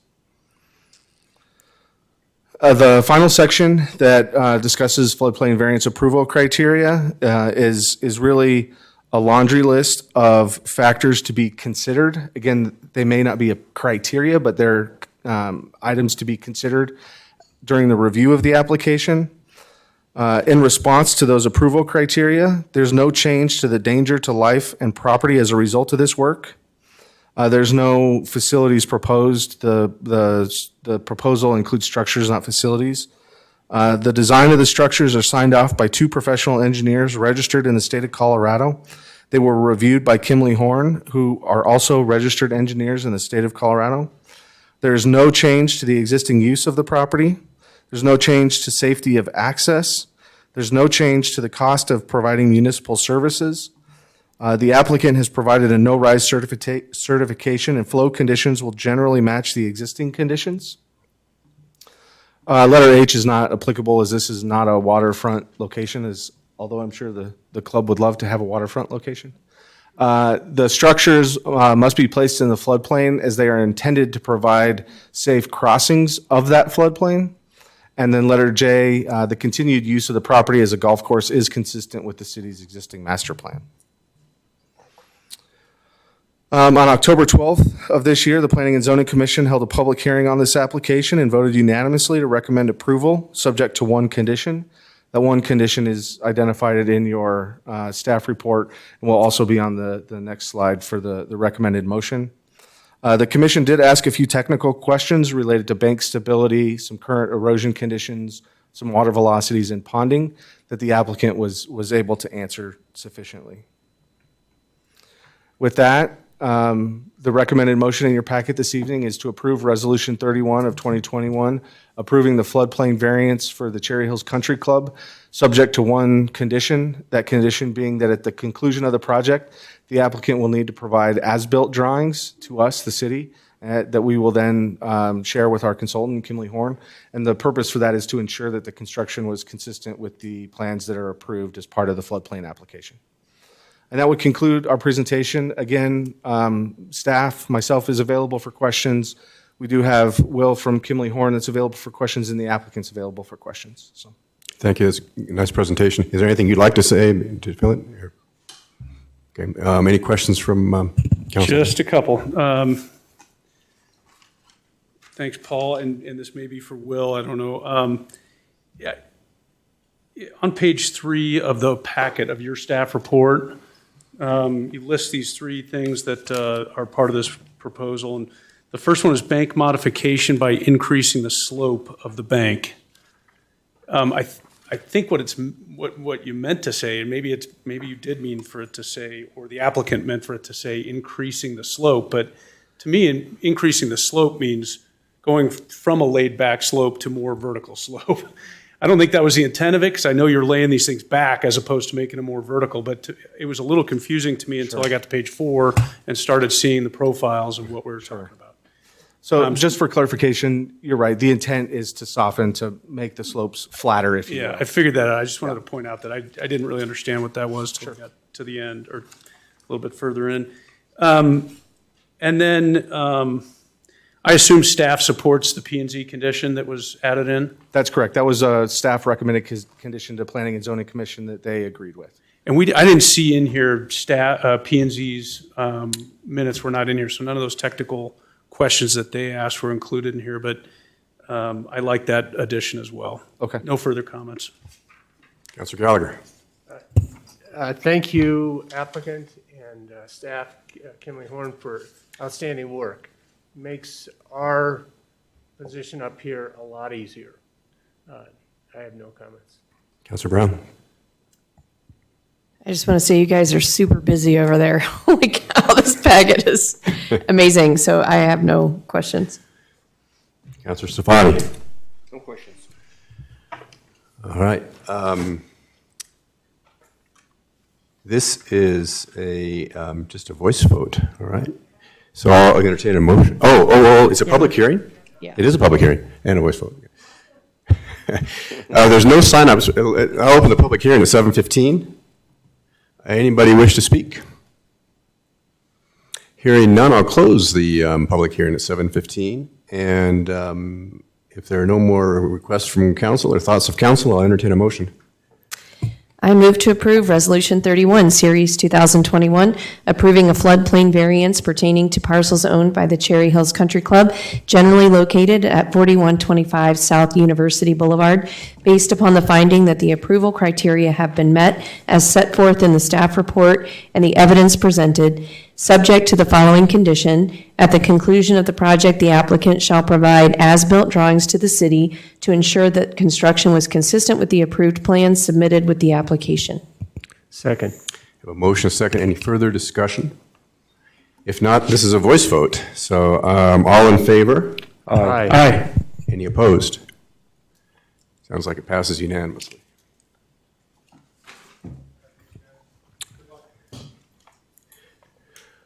Final matter on new business, which is 9E. Council Bill 13, Series 2021, authorizing the renewal of existing cable franchise agreement held by Comcast of Colorado, and amending Chapter 5, Article 1 of the Municipal Code, and this is a first reading. City Attorney. Good evening, Mayor and members of City Council. Yes, as specified, this is first reading of a two-reading ordinance process, and this is just to renew the franchise with Comcast based on negotiations that you've been informed of in times past, months past. It's just for your own reference, I had to clarify this as well. It's termed a renewal, even though the actual existing agreement has expired technically, but it's deemed a renewal because they're going to renew their commitment to provide the services. Your charter provides that franchises can't be granted for a period longer than 20 years. This is for a term of 10 years. And the franchise must fix compensation, which this does. The other thing your charter does is require any assignment to be approved by council. And so that's why there are two sections in your code right now. One adopts the franchise agreement, the prior one, and the second one approves the assignment. So this ordinance will change that so that if approved on second reading after a public hearing, that there will be an approval of the agreement referenced in one section, and we'll just be reserving the section on any assignment for should that need to occur in the future. So we're going to do a full presentation on the text of this at the next meeting. A public hearing is required by federal law to ensure that everyone is in the public has ample opportunity to review and comment on this. I'm available for any questions. Any questions for staff and Kathy? Yeah, and there have been some revisions to the franchise agreement negotiated, and then you'll discuss those the next time. And they were good additions, and I appreciate that. Appreciate your work on that. Okay, unless there are any other comments, I'll entertain a motion. I move to approve Council Bill 13, Series 2021, a bill for an ordinance of the City of Cherry Hills Village, Colorado, authorizing the renewal of the existing cable franchise agreement held by Comcast of Colorado 9, LLC, locally known as Comcast, authorizing the mayor and city clerk to execute on behalf of the City of Cherry Hills Village the cable franchise agreement, and amending Chapter 5, Article 1 of the City of Cherry Hills Village Municipal Code on first reading, and set the public hearing and second reading for the November 16th, 2021 City Council meeting. Second. I have a motion and second by Mr. Gallagher. Any other discussion? If not, we'll need a roll call. Counselor Safavi? Yes. Counselor Brown? Yes? Counselor Gallagher? Yes. Counselor Sheldon? Yes. That completes all our business for tonight. And moving on to agenda item 10, discussion item. Simply, and I'll let City Manager Kramer, you have the floor. Good evening, Mayor, members of council. This is a follow-up item from discussion that we had on October 5th, which is a follow-up really to a few years of work. Tonight, we're here to check in with City Council along with the Cherry Hills Land Preserve to ensure that we are headed in the right direction as it relates to direction we received from council to pursue a memorandum of understanding with the Land Preserve. And so I think it was go back one slide, I'm sorry, the September 21st meeting, if you recall, that was the meeting where staff had a presentation about different types of scenarios that could possibly exist. But the Land Preserve also had an opportunity to make a presentation as well. And it was really at that meeting, I thought that there was a lot of positive momentum that really started to come around. And I think that really set the tone for a lot of, what's been a process that's had a lot of challenges for a number of years now. It was, I think, a lot of good energy started to come out through that process. And so we've been excited to talk with the Land Preserve. It's important, I think, for council to remember it's an all-volunteer organization, and they are in the process of really trying to ramp up to become the kind of organization who can handle a project like Quincy Farm. And so it's been great to begin conversations with them. They will be presenting after I'm done, and they've had an opportunity for some new leadership. I'll let them talk about some of that. But as a result of that direction we received at City Council on October 5th, we began discussions with the Land Preserve. And the memo that was in your packet tonight really represented staff's initial attempt at beginning to think about a memorandum of understanding and what that might include. We also included Exhibit A, which really reflected the Land Preserve's view on what that memorandum of understanding could include. And, from my personal perspective, I think there's a lot of overlap there. I think there's still items that need to be discussed and figured out as we jump into that. But I think there were really, from staff's perspective, there's a couple of big items that we wanted to put in front of council as an approach, an overall concept. And it's interesting tonight we had the conclusion. It's not a conclusion. There'll be many more agreements throughout the years. But in the study session tonight, we had a City Council approve the MOU for the Highline Conservancy. It's interesting. It's a long process, right? Tonight is one step along that process. But we're excited as a staff to begin to make real progress and hopefully get an MOU signed in short order. The two big concepts that I think we want to put in front of council are changing the role of City Council.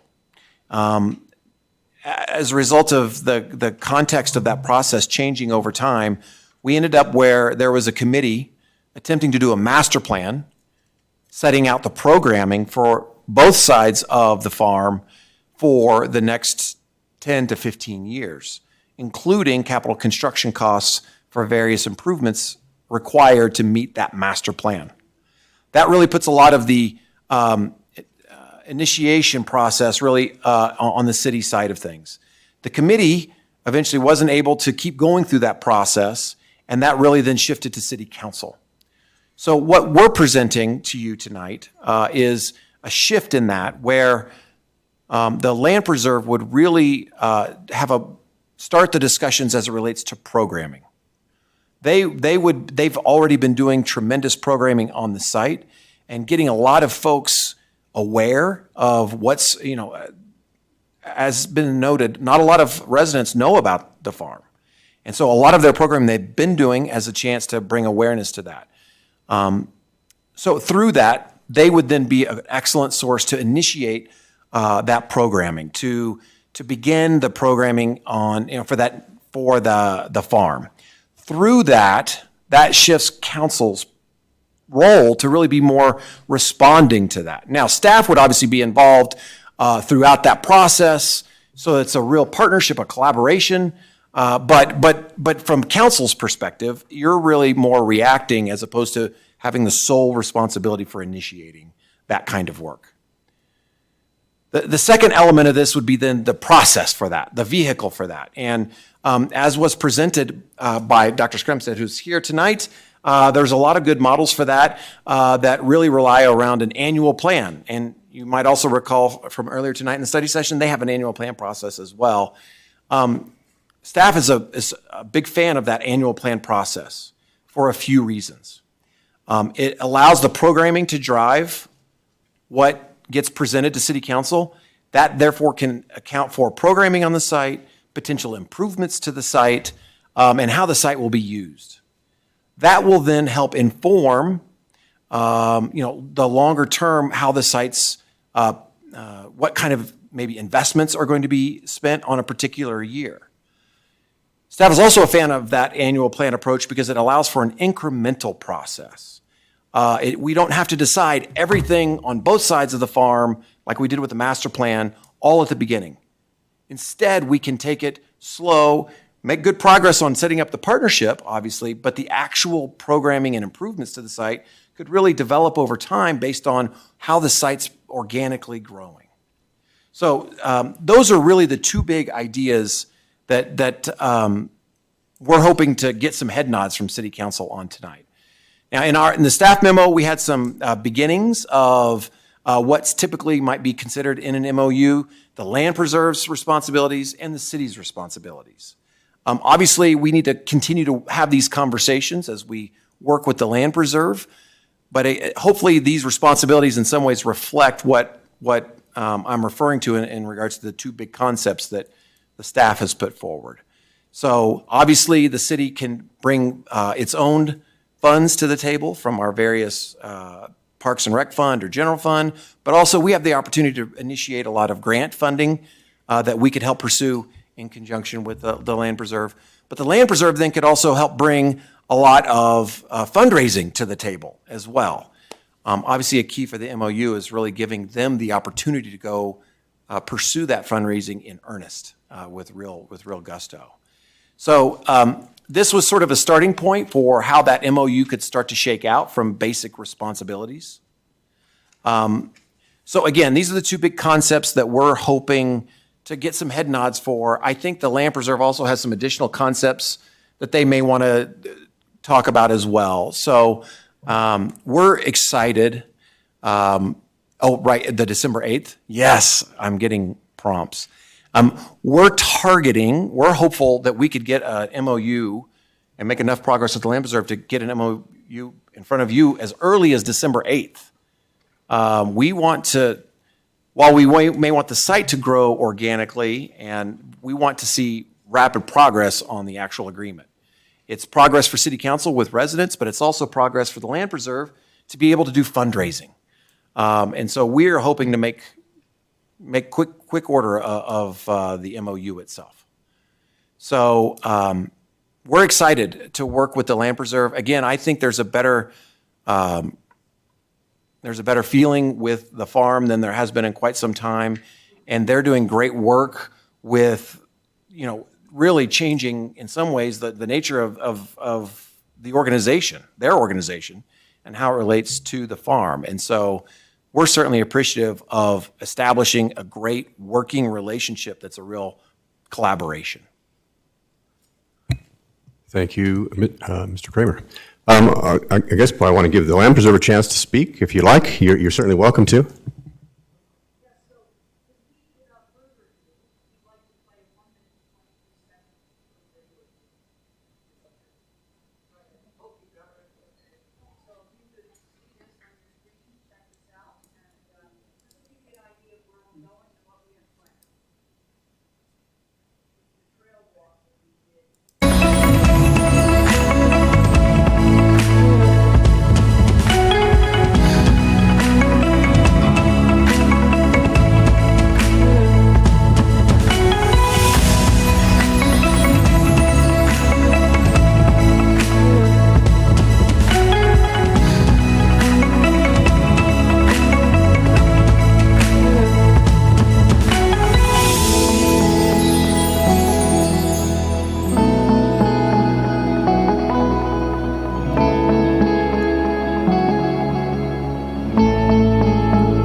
Wasn't that cool? So, yes. Oh, sorry. I love when the newscasters do that. So now the word is no. So anyway, so thank you for your time. Mike Gallagher went to that trail walk, and you were right there and saw what was happening. So our goal, and we wanted to speak to you all about this, is to basically establish, the most important thing we want to do is to find a way to establish a simple MOU that would put together a collaborative effort so we can work with the city, with all of you, to establish a plan for Quincy Farm. You know, my husband has this analogy where a lot of people take the adage that, you know, it's ready, fire, aim. And that a lot of people do very often in their lives, and they just don't think it through. We don't have we have a lot of great ideas, we have a lot of enthusiasm, we have a lot of people that have, I'm blown away actually by the level of interest that has been generated really since that first meeting, at least when I was just up here in August, how much that enthusiasm has really, you know, just shown how many people are really interested in Quincy Farm and how many people really want to be supportive of the farm in many ways. And our job is to work with City Council, with your permission, by establishing an MOU that gives us the authority and permission to come up with that plan, to basically come up with the triage together, working together. We're going to come up with some great ideas. We're going to work in a collaborative effort. We want to sort of emulate a lot of what Harriet did with some of the Highline Canal, Conservancy. And we also feel like we're going in the right direction. We feel like we've only scratched the surface. It's sort of like, give us a chance, as, you know, Afshin said, we said it long ago, give us a chance to show, by working together, how we can bring a real wonderful plan for the farm moving forward. It's not going to happen overnight. Chris did a great job going over the things that we discussed today. You really summarized a lot of what we talked about, Chris, and I appreciate that.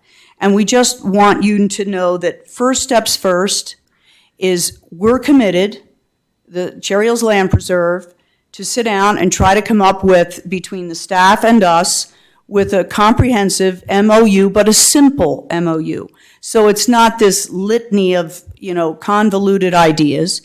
It's just, this is where we're going, this is our MOU, and then from the MOU, with all of us and Harold's guidance, we come up with where we're going and how we're going to do it, and who and what role you play and what role we play. And that's the only way that this is going to be successful, and we're ready to do it. Any questions?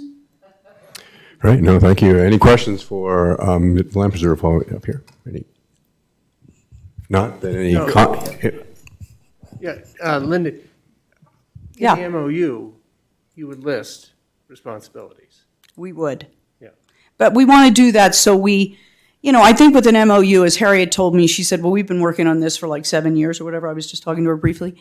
The thing is, we want to sort of get out of our own way. We want to see some, and I think we're all in this together. We want to really make this work. And the way to do that is to establish a plan and a role position in that MOU, defining, with staff's help and our input, of course, as to what roles the city will take and what roles we will take. And from there, once we get permission, it's like I'm a real estate broker. I don't sell your house unless you let me, by writing it down, coming up with a plan, coming up with a contract, that in this case, it's just an understanding, an MOU. But we need that in order then to go to, okay, here's the plan.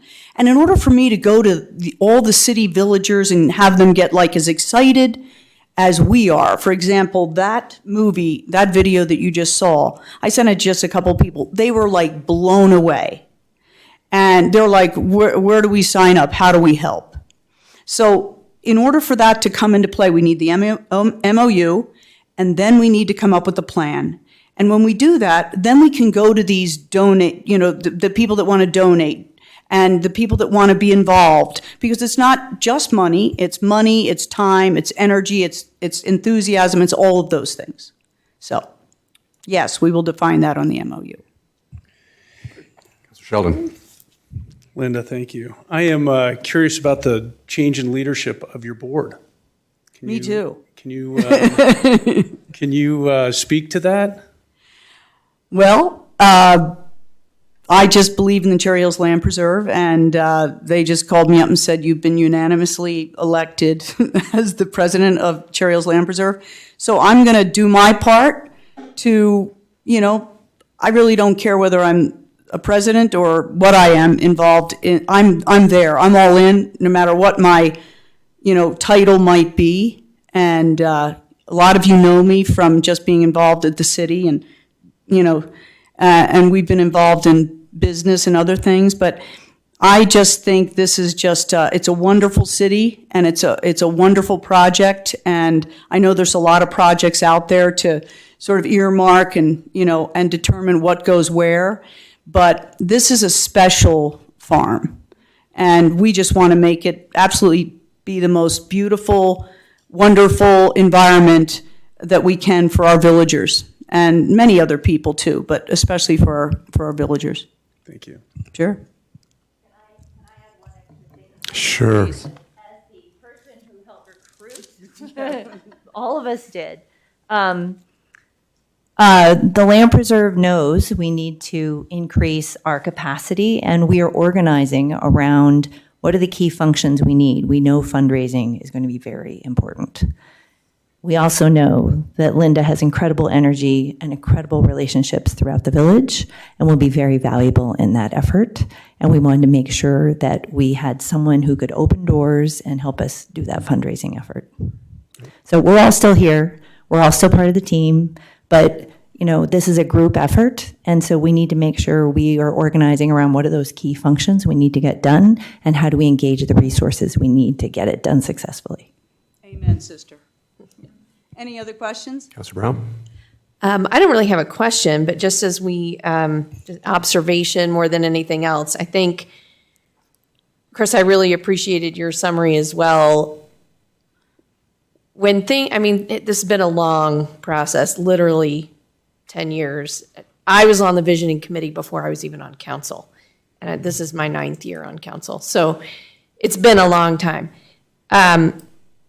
I think where things really derailed was when the committee and other stakeholders really couldn't come to an agreement, and it was brought to council to sort of be the arbiter, to make the final decision, right? And the council cannot function at that level. So I could not agree more. That's why it was originally the Quincy Farm Committee's task, why we've had these various iterations of the committee in the past. The key to success here, in my opinion, is this annual plan. And I really do want and hope that the Land Preserve will be, just like the committee was, the generator of the ideas, and to say, here's what we think we need to do. Here's the programming that we think the community wants. And I do hope it's driven by programming. And here's what we will need in order to be able to do that. Here's how much of that we think we can provide. Here's what we need from you, the city. And then as the council, the city can look at that and say, yes, we think we can do that. No, we don't think, or, well, we can't do that, but maybe we could do this. So that, I think, is the role that I would like to see the council play in this. We can't be, should we have a butterfly event on Sunday? Should there be a horse event? And every single item coming all the way to council for approval, we only meet twice a month. So that I actually really like the general, I know these are broad strokes, but I really like what is in this document. You generate the ideas, with input from anybody who's willing to give it. council members included, right? And then we sort of approve it in a broad stroke and decide on an ongoing basis what commitment we feel we can make to that. I also agree that I think what was a huge obstacle was that it was so big and there were so many elements. I've always said that the death of any consensus is when you have too many little things. You don't have any one big objectionable item, but you have a lot of little items that small groups of people object to. And when you add them all up, it results in a big objection.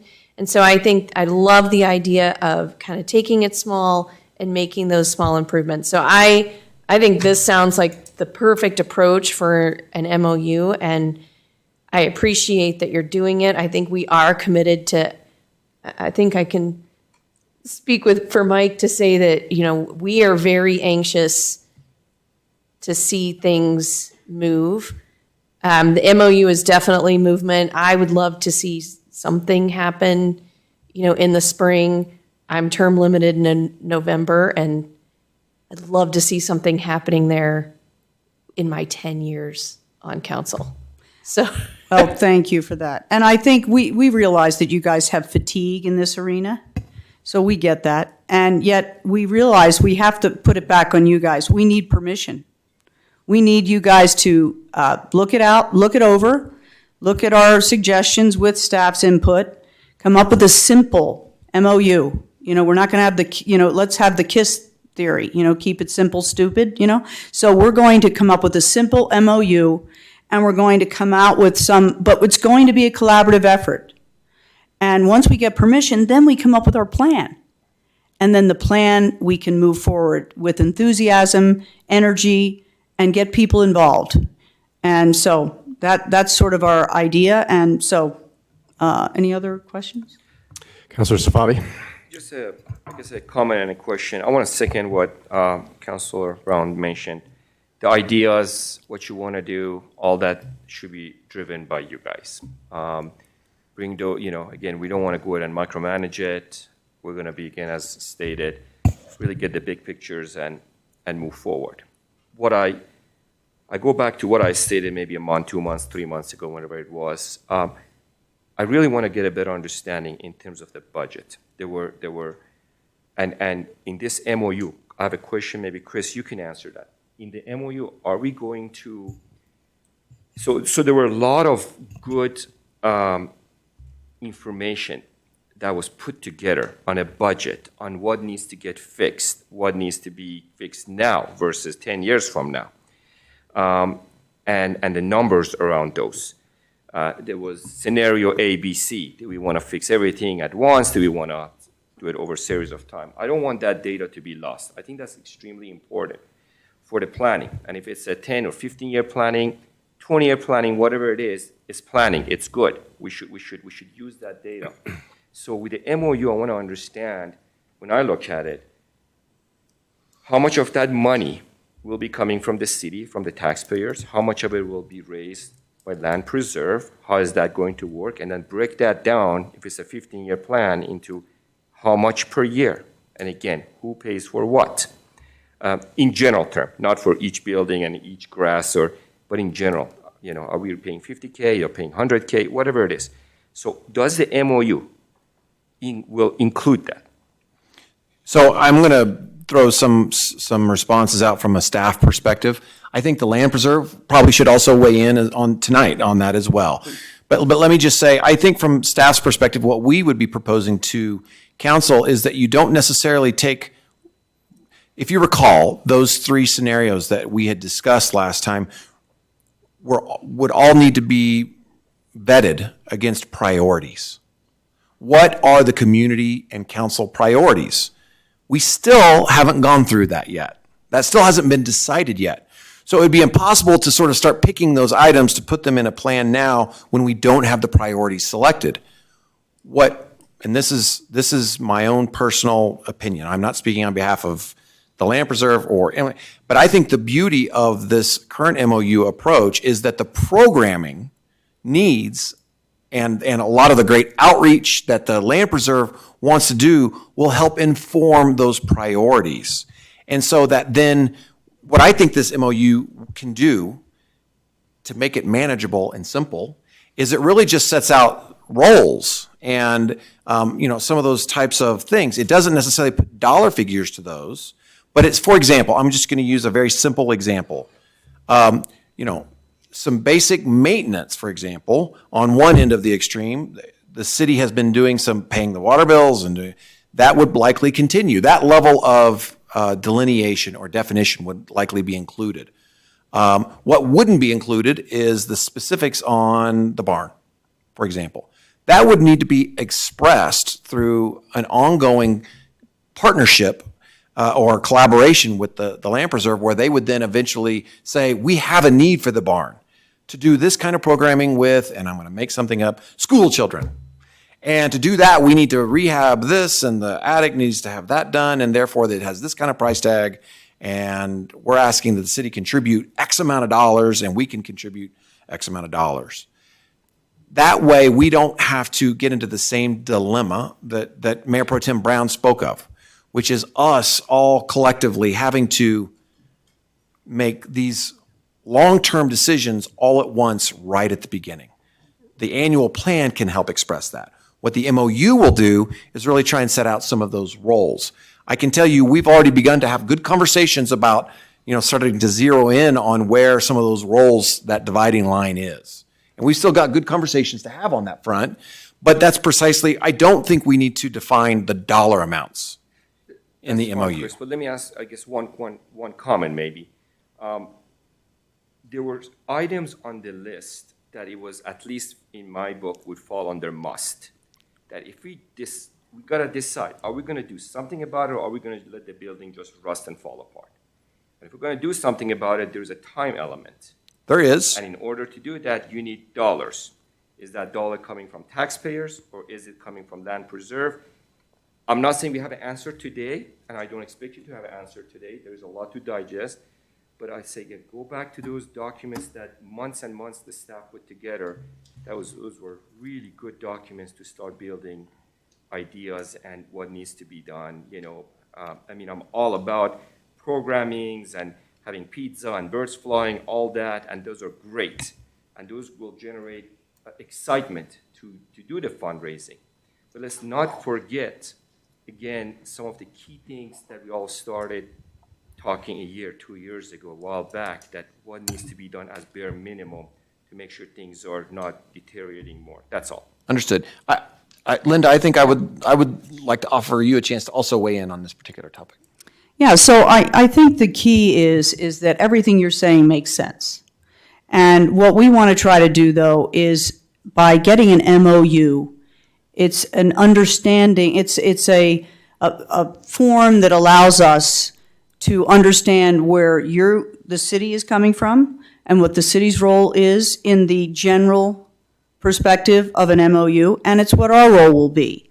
It won't get into the specificity of the details with the plan. So we're going to certainly, as the Cherry Hills Land Preserve, there's a lot of great ideas that have come out of some other, plans for Quincy Farm. But honestly, a lot of it was so overwhelming and daunting and almost jaw-dropping.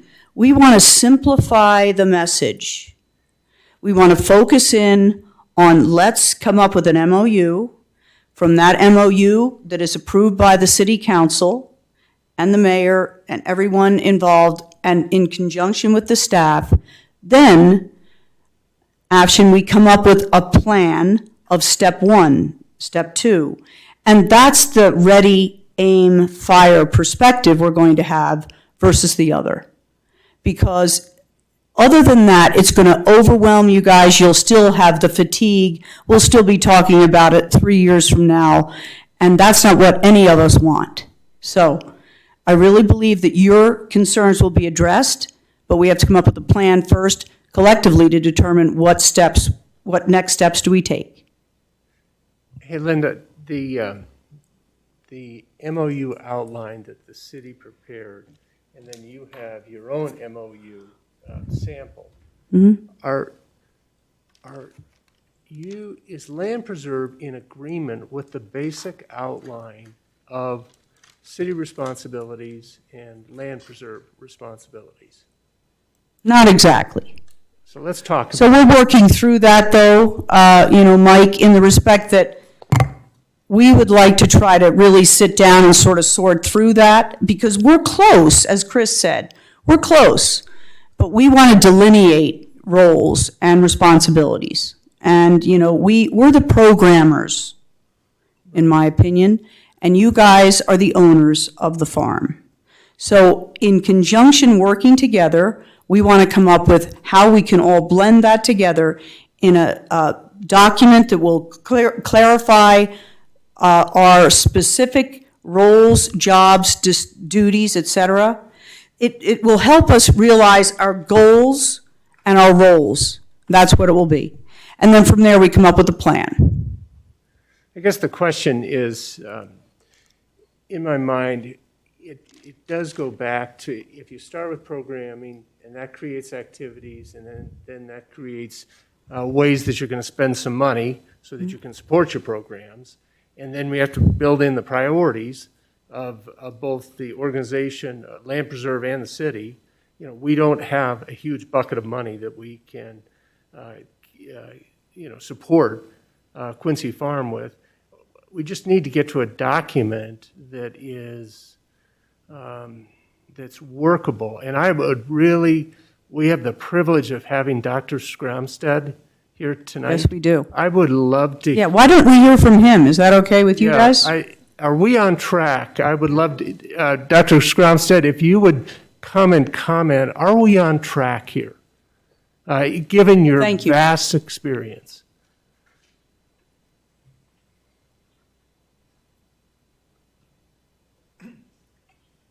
I think I can answer that real quickly. Yes. I think that everything that Linda said is true. I am, as an outside advisor to them, more enthusiastic tonight than I was a month ago or 2 months ago. I think the idea, what I'm hearing from the Land Preserve, which is very reasonable, they need authority to move ahead. And the MOU gives them that authority. It sets out some very basic responsibilities of what they're willing to do, what they're able to do, and what the expectations of the city are. I mean, the city has owned this property. It's maintained the property for a very long time. The expectation is that that will continue. And then we need to really roll up our sleeves. And as I think Chris said earlier, this is an organic, emergent process. For us to assume that we can cross all the T's and dot all the I's now is in a sense, sort of going back to the old way of doing it. And I think what we're proposing here is a quite different process. And I think what I hear from Linda is the key for the Land Preserve is they need the authority to really begin to do the work they can do as programmers, as making the community more aware of what's going on. And we just can't predict every eventuality down the road. But in my opinion, I am excited. I feel privileged to be a part of this process because the Quincy Farm is an extraordinarily great gift that's been given to this community. And it seems to me what has been offered up now by both the staff and the Land Preserve is a process by which an emerging and exciting process that will have real value to the community will come out at the end. So I have no second thoughts about what is being proposed by the staff and by the Land Preserve tonight. Can I have a follow-up question on that one? Sure. Since we have you up here, thank you again for coming and what you're doing. Can I ask a quick question? I'm sorry. Yeah, just a quick question. Are you involved in guiding Land Preserve with discussion around the MOU, or is it driven by the Land Preserve with all your input? I think we're a team. Okay, so good. So MOU case, you are involved with that whole process. Oh, yes. Perfect. Thank you. Any other questions for me? No, thank you very much. We Thank really you. appreciate it. Any other thoughts and comments? If you're looking for head nods, you have my head nod. I think this is terrific. I think you're on the right path. I think this is exactly right. I think, and I agree with Councilor Brown, that we've been looking at, I think we've identified, even in the visioning document, the need for a 501c3 and the need for volunteers and the need for community involvement. This is only going to work if we have community involvement. And now we have it. And I agree with you 100%. So the more people you can get involved, the more people you can become members of the land preserve, energize everybody. And we've known, I think probably, this MOU idea has been kicked around for 5 or 6 years. We've had drafts around. So, and for exactly the reasons you say, you can't really do anything until you have a buy-in from the city and an MOU to go out there and start having credibility and start fundraising and start getting volunteers and starting the process. And I think a high level, and you're exactly right, you want a high-level MOU. We don't want to do the details now. That's not the way this should work. You want to get in there and take a look at it, start to live it with it for a while, and then understand what you need, and then come back to us. And then we have hard decisions as council. The challenges we face financially are, we have, them, everybody knows them, we don't, like Gallagher says, we don't have a bucket of money, but on the other hand, we have a lot of donors, and Harriet and the land and the Conservancy is a huge role model for what can be done if you're focused and involved people. And this is a terrific, obviously, this is it is the jewel of the city, and it's beautiful, and thank you for all the work you're doing. I appreciate it very much. Well, thank you. And we just have in front of you, as a little treat, we're trying to sweeten the pie. This is the honey from Quincy Farm. I think it's called bribery, but that's very well. Right, whatever it takes.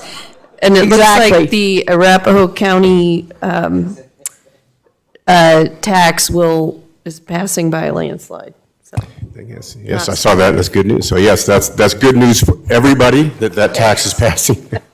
Without that, we've been relying on that passing, unfortunately, so that's good news. All right, I think that ends the discussion of Quincy Farm next steps. I know it is election night. I know a lot of council members and people want to get back and see the election results, so I'll keep my comment short. I did have a meeting with the mayor's, lunch with the mayor's lunch last week, and that went well. We also had the CML board meeting. The one thing I wanted to raise for council is this is evaluation time, so I'd like to get the process started for Chris's evaluation. So I'll be in contact with you so that we can start that process and get, figure out a process and get that underway, because I wanted to assure you, Chris, that we will be doing an evaluation. And that's all I have on election night. Any other reports from council? No comment. No report. I would just like to recommend that we add to the budget for our next meeting the $50 gold membership in the Transportation Solutions for Arapahoe County. Just a quick update. It's more about, I guess, state-related versus city-related. I've been asked to go ahead and join the Fitzsimmons Innovation Center, which to bring biotech, pharma, and latest, greatest companies to Colorado. And so that's I'm excited. I already introduced 7 top biotech to the center, and let's see where that will go. Also joined the Boulder Innovation Center to again bringing some of the good companies to the Boulder area. So I think there's so much excitement in biotech, pharma, and I think Colorado is the place to start attracting them. So a lot of exciting stuff is happening. So that's all, Mayor. All right, and I know we do have an announcement from Chief. Maybe, well, I have no report myself, so the only reports I have are from directors. and we do have an important announcement that's probably a surprise to the people in this room. So, Chief, you have the floor. So on the dais for each of you, I left a letter announcing my retirement. After almost 39 years, I've decided to leave this fine police department to another chief. After discussions with Chris, you're not going to get rid of me too quickly. I've been asked to stay around and assist with helping to recruit and hire the next chief. So when you do that kind of a timeline, it looks like I'm around until the end of February. I did pick 2/22 of 22, something kind of cutesy. I don't know if I'll make it that long, but anyway, and I'm sure there'll be more to come. The request for proposal for a firm to help us find a chief went out on the 1st, and we expect that to go very smoothly, and I'm sure you're going to have a lot of interest in a very fine department, so thanks. Chief, I'm sure there'll be lots of chance to go over and reminisce about your years here going forward, but we really do, obviously, we really appreciate everything you've done for the city and the time that you served. It's been terrific. What a, our finest hire, probably, our, police department. Thank you so much. No report from city manager? Anybody else, city? Just a quick update on the master plan survey. Staff, we did send out the surveys via mail to every property owner in the city. We did that October 15th. As of yesterday, we've had 214 responses, which is great. Some people are asking me if they can still do it. Can they still respond? Absolutely. It's open through the month of November. So absolutely. And we're very pleased with the results. And if they don't have the paper, they can come down. and Absolutely. Okay. Absolutely. I'll let them know. Online, right? Yeah. Okay. And residents, tell your neighbors to do it again. If you haven't done it, go online and fill out the survey. Master plan survey. All right. I will say just, can I say from the floor, we sent it out in our newsletter yesterday. Okay, thank you. Urging people to fill it out, and it was due to closing November 13th. Any other comments from staff, city attorney? or Laura? Just y'all have noticed that we have a new art show up in the hallways here, Yes. and the Art Commission will have the reception for that tomorrow evening, free event if you want to stop by. What time? 6 to 7:30. All right. If there's no other business, we can move into an executive session. I move to go into executive session under CRS Section 24-6-4024B and 24-6-4024E for the purpose of receiving legal advice, developing strategy for negotiations, and instructing negotiators regarding the petition to vacate right-of-way abutting 3 Crest Road, and pursuant to CRS Section 24-6-4024B for receiving legal advice regarding the city's interest, if any, in a summary title opinion obtained by the South Fairfax Chenango Neighborhood Association. Second. We have a motion, a second to proceed in executive session. We'll need roll call. Counselor Safavi? Yes. Counselor Brown? Yes. Counselor Gallagher? Yes. Counselor Sheldon? Yes. And then we will reconvene here after the executive session.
It's dark. Yeah, it's kind Which is fine.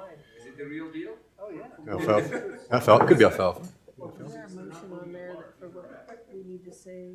No, we just said wing it. Okay, so. I don't think we need a motion. wing We just it. need direction. Well, we have to authorize, I guess it's not a motion, but. Yep.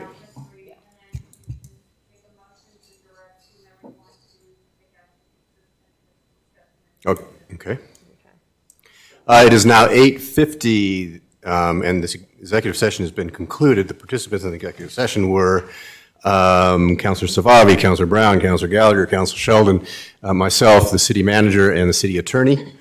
For the record, if any person who participated in the executive session believes that any discussions were had in any matters, substantial matters not included in the motion to go into executive session occurred during the executive session, or that any improper action occurred during the executive session in violation of the open meetings law, I ask that you state your concerns for the record.